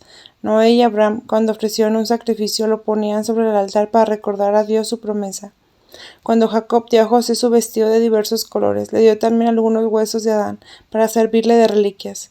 José los llevaba siempre sobre el pecho, y fueron metidos con sus propios huesos en el primer relicario de los hijos de Israel. Llevaron a Egipto. He visto muchas cosas, pero así no me he olvidado algunas, y me hace falta tiempo para contar las otras. En cuanto al origen del nombre del Calvario, he aquí lo que sé. La montaña que tiene el nombre se me apareció en tiempo del profeta Eliseo. Entonces no estaba como en tiempo de Jesús. Era una altura con muchas murallas, grutas, que parecían sepulcros. Vi al profeta Eliseo bajar a estas grutas. No sé decir si lo hizo realmente o si simplemente fue una visión. Le vi sacar un cráneo de un sepulcro de piedra, donde reposaban huesos. Uno que estaba a su lado, creo que era de un ángel, que le dijo: «Es el cráneo de Adán». El profeta quiso llevárselo, mas que estaba con él no se lo permitió. Vi sobre él algunos cráneos de caballos rubios esparcidos.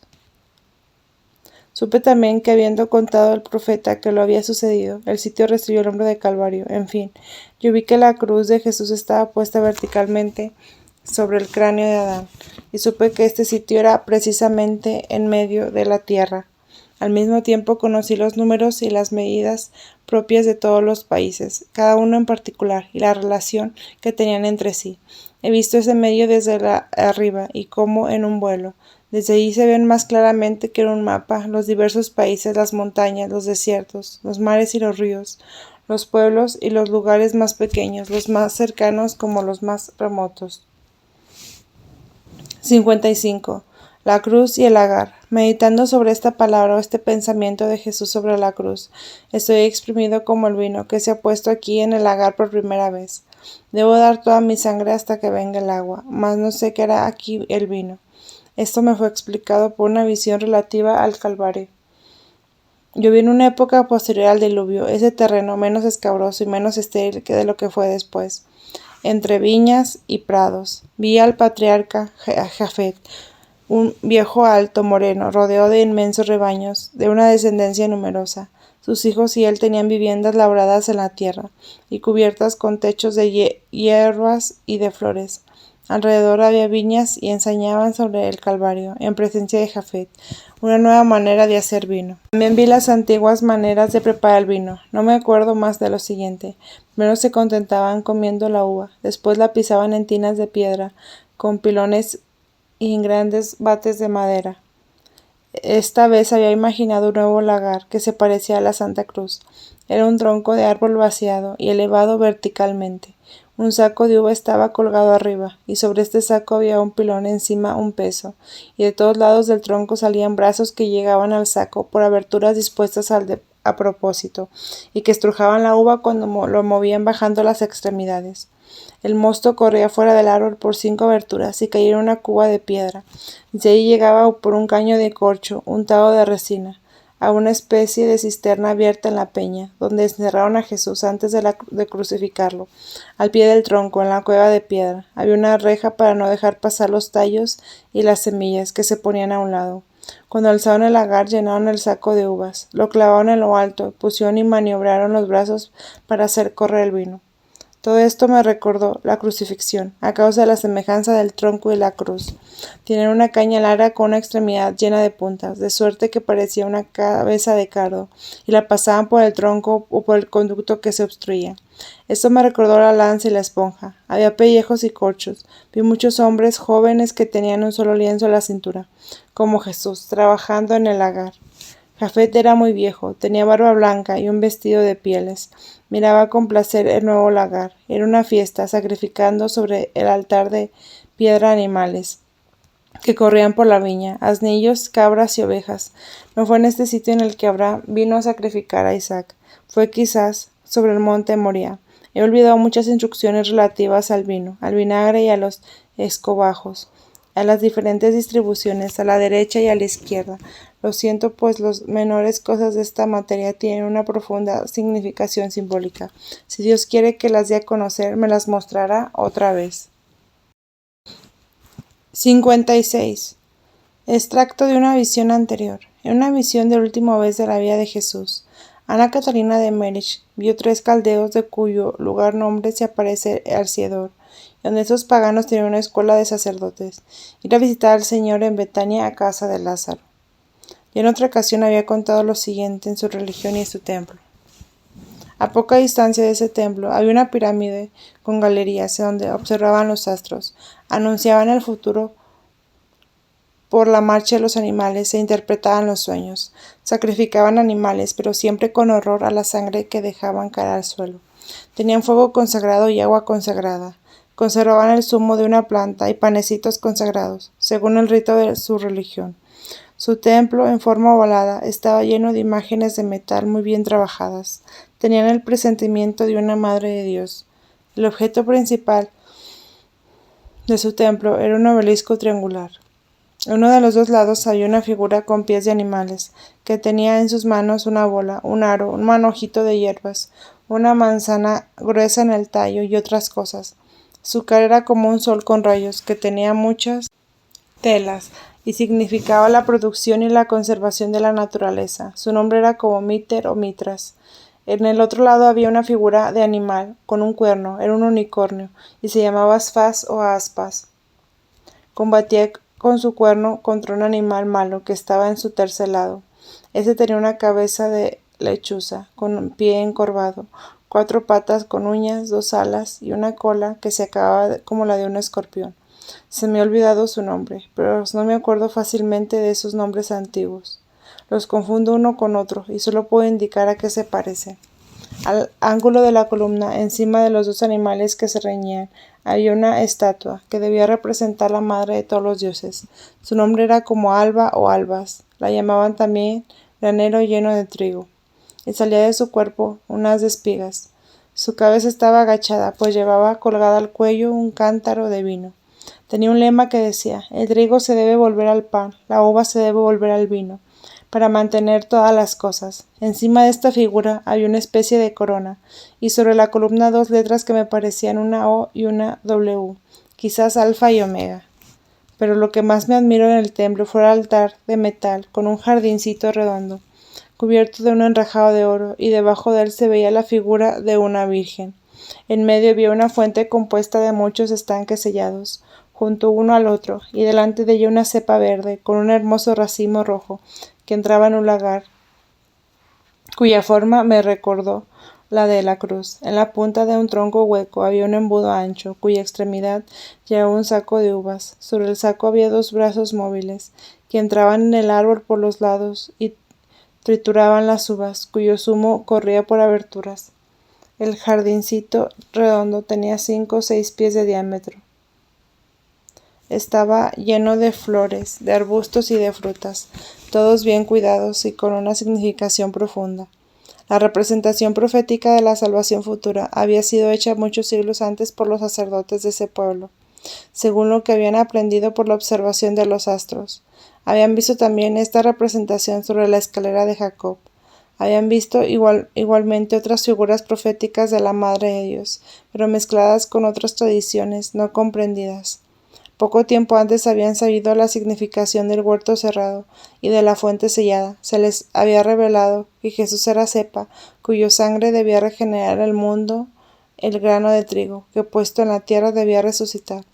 Habían sabido que poseían muchos símbolos y muchos anuncios de la verdad, pero mezclados con invenciones de Satanás. Para tener mayores instrucciones, habían sido enviados los 3 reyes que desde la vuelta de Cafarnaúm habitaban más cerca de la tierra de promisión.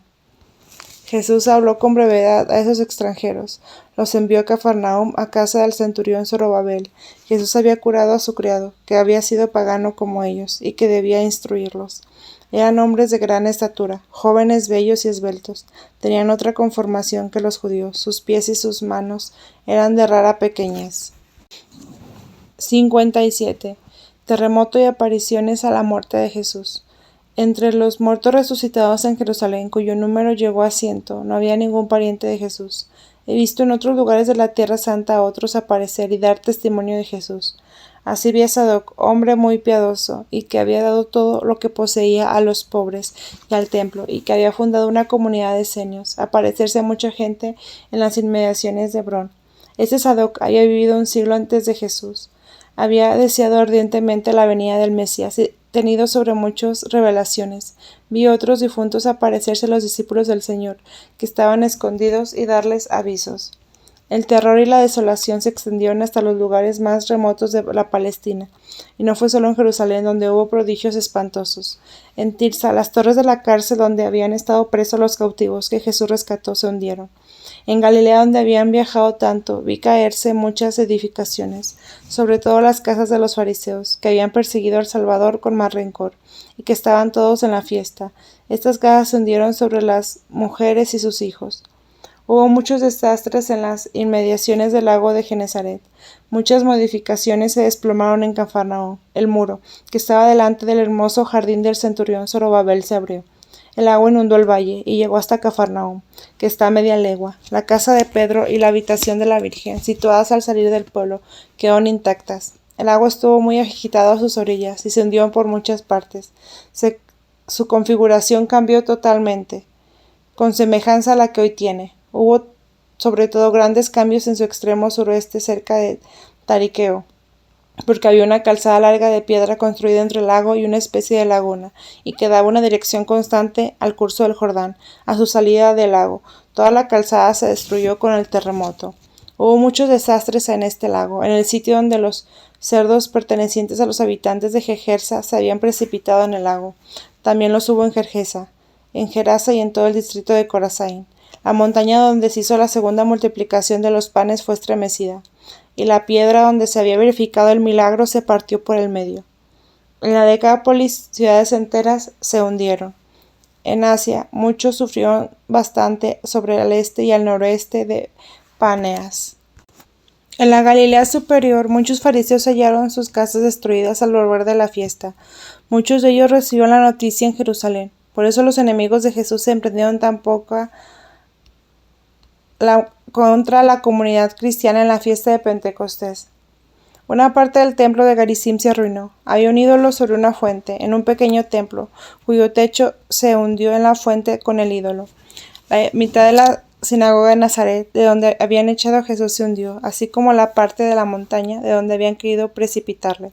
Hubo muchas perturbaciones en el curso del Jordán, por causa de los sismos y cambio de dirección en muchos sitios. En Maqueronte y en las otras ciudades de Herodes todo estuvo tranquilo. Este país estaba fuera de la penitencia y de las amenazas, semejante a aquellos hombres que no se cayeron, y por consiguiente no se levantaron en el huerto de los olivos. En otros muchos sitios donde habitaban espíritus malos, vi a estos desaparecer, bandadas en medio de las edificaciones y de los montes que se hundían. Las sacudidas de la tierra me recordaron las convulsiones de los poseídos cuando el enemigo siente que va a alejarse. En Gergesa, una parte de la montaña, desde donde los demonios se habían echado, en un lago con los cerdos, rodó dentro de este lago, y entonces vi una multitud de malos espíritus precipitarse en el abismo con una nube oscura. En Nicea, si no me equivoco, vi un acontecimiento singular, del que me acuerdo de una manera imperfecta. Había un puerto con muchos barcos, y cerca de este puerto había una casa con una torre elevada, donde vi un pagano encargado de vigilar estos barcos. Tenía que subir con frecuencia a la torre y mirar lo que pasaba en el mar. Habiendo oído un gran ruido sobre los barcos del puerto, subió deprisa para ver qué sucedía, y vio volar sobre el puerto figuras siniestras, que le gritaron con voz lastimera: «Si quieres conservar los barcos, hazlos salir de aquí, pues vamos a entrar en el abismo, el gran Pan ha muerto». Le dijeron otras cosas, le recordaron que contara lo que decían en un viaje de mar, que tenía que hacer pronto, y que recibiera bien a los mensajeros, que vendrían a anunciar la doctrina del que acababa de desfallecer. Así los malos espíritus estaban obligados por el poder de Dios a avisar a este hombre y encargarle que anunciara su derrota. Mandó poner las aves en un lugar seguro, y entonces se levantó una tempestad horrible. Los demonios se precipitaron aullando en el mar, y la mitad del pueblo se hundió. Su cabeza subsistía en pie. Poco tiempo después hizo un gran viaje y anunció la muerte del gran Pan, si ese es el nombre que le dieron al Salvador. Después vino a Roma, donde se admiraron mucho de los que contó. Su nombre era como Tamus o Tramus. 58. Los judíos ponen guardia en el sepulcro. En la noche del viernes al sábado vi a Caifás y a los principales judíos consultarse sobre lo que había que hacer. Visto los prodigios que habían sucedido y la disposición del pueblo, al salir de esta deliberación, fueron por la noche a casa de Pilatos, y le dijeron que como aquel seductor había asegurado que resucitaría el tercer día, era menester guardar el sepulcro 3 días, porque si no sus discípulos podrían llevarse su cuerpo y esparcir el rumor de su resurrección, y esta nueva situación sería peor que la primera. Pilatos, no queriendo mezclarse en eso, les dijo: «Tienen una guardia, mandad que guarde el sepulcro como lo quieran». Sin embargo, le dio a Casio, que debió observarlo todo para hacer una narración exacta de lo que viera. Los vi salir de la ciudad. Antes de levantarse el sol, los 12 soldados que los acompañaban no estaban vestidos como romanos, eran soldados del templo. Tenían lámparas puestas en palos para verlo todo, a pesar de la oscuridad de la noche, para alumbrarse en la oscura gruta donde estaba el sepulcro. Cuando llegaron se aseguraron de la presencia del cuerpo de Jesús. Después ataron una cuerda atravesada delante de la puerta del sepulcro y ataron otra segunda sobre la piedra gruesa que estaba delante, y lo sellaron todo con un sello semicircular. Los fariseos se volvieron al pueblo y los guardias se pusieron enfrente de la puerta exterior. Había 5 o 6 hombres que se relevaban, Casio no se movió de su puesto, estaba sentado de pie delante de la gruta para poder ver la entrada del sepulcro. Había recibido grandes gracias internas y el conocimiento de muchos misterios. No está acostumbrado a estar en estado de iluminación espiritual. Estuvo todo el tiempo en una especie de abstracción, sin ver los objetos exteriores. Se transformó en un nuevo hombre y pasó todo el día en la penitencia y en la adoración. 59. Los amigos de Jesús el sábado santo. Habría unos 20 hombres juntos en el cenáculo. Tenían vestiduras largas blancas con cinturones, y celebraron el sábado. Se separaron para acostarse, y muchos se fueron a sus casas. El sábado por la mañana se juntaron otra vez, rezando y leyendo alternadamente. De cuando en cuando se introducían a los que llegaban. En la parte de la casa donde estaba la Virgen Santísima, había una gran sala con celdas separadas para que los que querían pasar la noche. Cuando las piadosas mujeres volvieron del sepulcro, una de ellas encendió una lámpara colgada en medio de la sala y se sentaron debajo de ella alrededor de la Virgen. Oraron con mucha tristeza y mucho recogimiento. Pronto llegaron Marta, Maroni, Dina y Mara, que habían venido desde Betania con Lázaro. Este se había ido con los discípulos al cenáculo. Les contaron con mucho llanto lo que había pasado al Señor. Después, como era tarde, algunos hombres, entre ellos José de Arimatea, vinieron por las mujeres que querían volver a la ciudad. Entonces fue cuando tomaron preso a José. Las mujeres que se quedaron en el cenáculo entraron en las celdas dispuestas alrededor de la sala para tomar algún descanso. A medianoche se levantaron y se reunieron debajo de la lámpara, alrededor de la Virgen para orar. Cuando la Madre de Jesús y sus compañeras acabaron con el rezo nocturno, que veo continuar en todos los tiempos por los fieles hijos de Dios y las almas santas que las anima una gracia particular a que se conforman con las reglas dadas por Dios y su Iglesia. Juan llamó a la puerta de la sala con algunos discípulos y enseguida recogió sus capas y los siguió al templo. A las 3 de la mañana, cuando fue sellado el sepulcro, vio a la Virgen ir al templo, acompañada de otras santas mujeres, de Juan y de otros muchos discípulos. Muchos judíos tenían costumbre de ir al templo antes de amanecer, después de haber comido el cordero pascual. El templo se abría a medianoche, porque los sacrificios comenzaban temprano. Pero como la fiesta se había interrumpido, todo se quedó abandonado, y me pareció que la Virgen Santísima venía sola, a despedirse del templo donde se había educado. Estaba abierto según la costumbre ese día, y el espacio alrededor del tabernáculo reservado a los sacerdotes estaba abierto al pueblo, según se acostumbraba ese día, mas el templo estaba solo, y no había más que algunos guardias y algunos criados. Todo estaba en desorden por los acontecimientos de la víspera. Había sido profanada con las apariciones de los difuntos, y yo misma me preguntaba, ¿cómo podrá purificarse de nuevo? Los hijos de Simeón y los sobrinos de José de Arimatea, llenos de tristeza por la prisión de su tío, condujeron por todas partes a la Virgen y sus compañeros, pues estaban de guardia en el templo. Todos contemplaron con terror las señales de la ira de Dios, y los que acompañaban a la Virgen le contaron los acontecimientos de la víspera. Todavía no habían reparado los estragos causados por el temblor de la tierra. La pared se separaba del santuario, y se había abierto tanto que podía pasar por la grieta.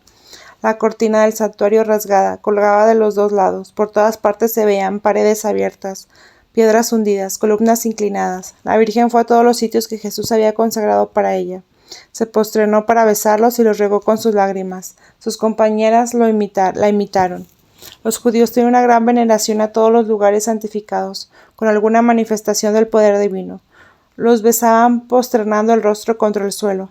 Yo no me extrañé de esto, pues sabiendo y creyendo en el Dios de Abraham, de Isaac y de Jacob, era un Dios vivo, que habitaba en su pueblo en el templo. Era natural que lo hicieran así. El templo y los lugares consagrados eran para ellos lo que el Santísimo Sacramento para los cristianos. La Virgen Santísima, penetrada de ese respeto, condujo a sus compañeras a muchos sitios del templo. Les mostró el sitio de su presentación, cuando era niña, el lugar donde había sido educada, donde se había desposado con San José, donde había presentado a Jesús, donde Simeón había profetizado. Ese recuerdo la hizo llorar amargamente, pues ya se había cumplido la profecía, y la espada había traspasado su alma. Se paró también en el sitio donde se había hallado a Jesús niño, enseñando en el templo, y besó respetuosamente al púlpito. Habiendo honrado con sus recuerdos, con sus lágrimas y con sus oraciones, los sitios santificados por Jesús, se volvió nación. La Virgen se separó del templo llorando. La desolación y la soledad en que estaba en un día santo atestiguaban los crímenes del pueblo. María se acordó que Jesús había llorado sobre el templo y que había dicho: «Destruid este templo y yo lo reedificaré en 3 días». María pensó que los enemigos de Jesús habían destruido el templo de su cuerpo y deseó con ardor ver reducir el tercer día en que la palabra eterna debía cumplirse. María y sus compañeras habían llegado antes del amanecer al cenáculo y se retiraron en la parte de la edificación situada a la derecha. Juan y los discípulos entraron en el cenáculo, donde los hombres, cuyo número se elevaba a 20, rezaban alternativamente debajo de la lámpara. Los recién venidos de cuando en cuando se instruían tímidamente y conversaban llorando. Todos mostraban a Juan un respeto mezclado de confusión, porque había asistido al fin del Señor. Juan era afectuoso con todos. Tenía la simplicidad de un niño en sus relaciones con ellos. Los vi comer una vez. La mayor tranquilidad reinaba en la casa y las puertas estaban cerradas. Vi a las santas mujeres juntas en la noche, en la sala oscura, alumbrada por la luz de la lámpara, pues las puertas estaban cerradas y las vírgenes tapiadas. Unas veces rezaban alrededor de la Virgen, debajo de la lámpara, otras veces se retiraban aparte, se cubrían la cabeza con un velo de luto y se sentaban sobre la ceniza en señal de dolor, o rezaban con la cara vuelta a la pared. Las más débiles tomaron algún alimento, las otras ayunaron. Mis ojos se volvieron muchas veces hacia ellas, y siempre las vi rezando, mostrando su dolor del modo que he dicho. Cuando mi pensamiento se unía al de la Virgen, que estaba siempre pensando en su hijo, yo vi el sepulcro de los guardias sentados a la entrada, casi arrimado a la puerta, sumergido en meditación. Las puertas del sepulcro estaban cerradas, y la piedra por delante. Sin embargo, vi el cuerpo del Señor rodeado de esplendor y de luz, y 2 ángeles en adoración. Pero en mi meditación, habiéndose dirigido sobre el alma del Redentor, vi una pintura tan grande y tan complicada del descendimiento a los infiernos, que solo he podido acordarme de una pequeña parte, que voy a contarla como mejor pueda. 60. Jesús baja a los infiernos. Cuando Jesús, dando un grito, exhaló su alma santísima, yo la vi como forma luminosa entrar en tierra al pie de la cruz. Muchos ángeles, entre los cuales estaba Gabriel, la acompañaba. Vi su divinidad, estaba unida con su alma, y también en su cuerpo, suspendido en la cruz. No puedo expresar cómo eso me afectuaba. El sitio entró en el alma de Jesús. Estaba dividido en 3 partes. Eran como 3 mundos. Me pareció observar que eran de forma redonda y que cada uno de ellos tenía una esfera separada. Delante del limbo había un lugar más claro y más sereno, en el que veo entrar las almas libres del purgatorio, antes de ser conducidas al cielo. El limbo, donde estaban los que esperaban la redención, se hallaban rodeados de una esfera parda y nebulosa, y dividido en muchos círculos. El Salvador, radiante de luz, era conducido en triunfo por los ángeles entre los 2 círculos. En el de la izquierda estaban los patriarcas anteriores a Abraham. En el de la derecha se hallaban las almas de los que habían vivido desde Abraham hasta San Juan Bautista. Cuando Jesús pasó no lo reconocieron, mas todo se llenó de gozo y de deseo, y hubo como una dilatación en esos lugares estrechos, donde estaban apretados. Jesús pasó entre ellos como el aire, como la luz, como el rocío de la redención, mas con la rapidez de un viento impetuoso. Penetró en esos 2 círculos, había un sitio cubierto de niebla, donde estaban Adán y Eva. Les habló a ellos y le adoraron con gozo indecible. El Señor, acompañado de los 2 primeros seres humanos, entró a la izquierda en el círculo de los patriarcas anteriores a Abraham. Era una especie de purgatorio. Entre ellos había malos espíritus, que atormentaban e inquietaban el alma de algunos. Los ángeles llamaban y mandaron a abrir, pues había una especie de puerta que estaba cerrada. Me pareció que los ángeles decían: «Abrid las puertas», y Jesús entró en el triunfo. Los malos espíritus se alejaron gritando: «¿Qué hay entre tú y nosotros? ¿Qué vienes a hacer aquí? ¿Quieres crucificarnos?» Los ángeles los encadenaron y los echaron hacia adelante. Las almas que estaban en el lugar no tenían más que un leve presentimiento y un conocimiento oscuro de Jesús. El Salvador se presentó ante ellas y cantaron sus alabanzas. El alma del Señor en el limbo propiamente encontró el alma del buen ladrón, conducida por los ángeles al seno de Abraham, y la del mal ladrón, que los demonios llevaban a los infiernos. El alma de Jesús, acompañada de los ángeles, de las almas libertas y de los malos espíritus cautivos, entró en el seno de Abraham. Ese lugar me pareció más elevado, como cuando se sube a una iglesia subterránea a la iglesia superior. Los demonios encadenados resistían y no querían entrar, A los ángeles les obligaron a ello. Ahí se llevan todos los santos israelitas, a la izquierda los patriarcas, Moisés, los jueces y los reyes, a la derecha los profetas, los antecesores de Jesús y sus parientes, como Joaquín, Ana, José, Zacarías, Isabel y Juan. No había malos espíritus en este lugar. La única pena en que él se padeciera el deseo ardiente del cumplimiento de la promesa, el cual estaba satisfecho. Una alegría y felicidad indecibles entraron en esas almas, que saludaron y adoraron al Redentor. Algunos de ellos fueron enviados sobre la tierra para tomar momentáneamente sus cuerpos y dar testimonios de Jesús. Entonces fue cuando tantos difuntos se aparecen en Jerusalén. Se me aparecen como cuerpos errantes, y pusieron otra vez sus cuerpos en la tierra, como un enviado de la justicia deja su capa de oficio cuando ha cumplido con la orden de sus superiores. Después vi a Jesús con su acompañamiento triunfal entrar en una esfera más profunda, donde se llevan los paganos piadosos que habían tenido un presentimiento de la verdad y la desearon. Había entre ellos malos espíritus, pues tenían ídolos. Vi a los demonios obligados a confesar su fraude, y esas almas adoraron al Señor con gran alegría. Los demonios fueron encadenados y llevados cautivos. Vi también a Jesús atravesar como libertador muchos lugares donde había almas encerradas, pero mi triste estado no me permite contarlo todo. En fin, vi a Jesús acercarse con rostro severo al centro del abismo. El infierno se me apareció bajo la forma de un edificio inmenso, tenebroso, alumbrado con una luz metálica. A su entrada había enormes puertas negras con cerraduras y cerrojos. Un aullido de horror se elevaba sin cesar. Las puertas se hundieron y apareció un mundo horrible de tinieblas. La Jerusalén celestial se me aparece ordinariamente como una ciudad donde las moradas de los bienaventurados se presentan bajo la forma de palacios y de jardines llenos de flores y de frutos maravillosos según la condición de beatitud, lo mismo aquí que en el mundo entero. Una reunión de edificios y de habitaciones muy complicadas. Pero en las moradas de los bienaventurados todo está formado bajo una ley de paz infinita, de armonía eterna. Todo tiene su principio por la beatitud. En cambio, en el infierno todo tiene por principio la ira eterna, la discordia y la desesperación. En el cielo son edificios de gozo y adoración, jardines llenos de frutos maravillosos que comunican la vida.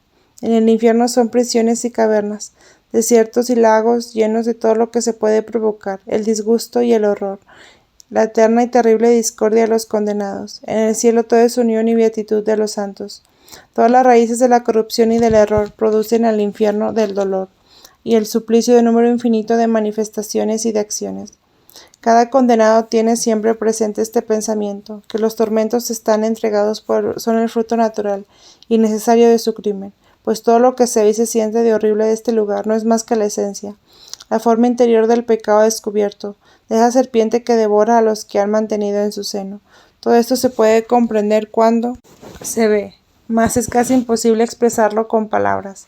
Cuando los ángeles echaron las puertas abajo, fue como un mar de imprecaciones, de injurias, de aullidos y lamentos. Algunos ángeles arrojaron a ejércitos enteros de demonios. Todos tuvieron que reconocer y adorar a Jesús, y ese fue el mayor de sus suplicios. Muchos fueron encadenados en un círculo que rodeaban otros círculos concéntricos.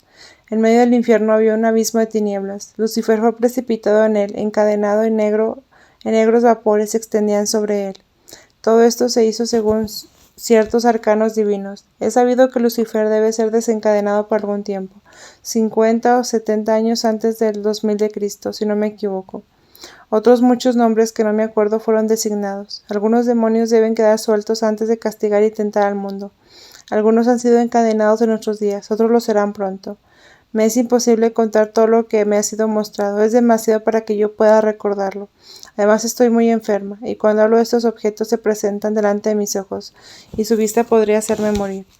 Y una multitud innumerable de almas rescatadas elevarse del purgatorio y del limbo detrás del alma de Jesús, hasta un lugar de delicias debajo de la Jerusalén celestial.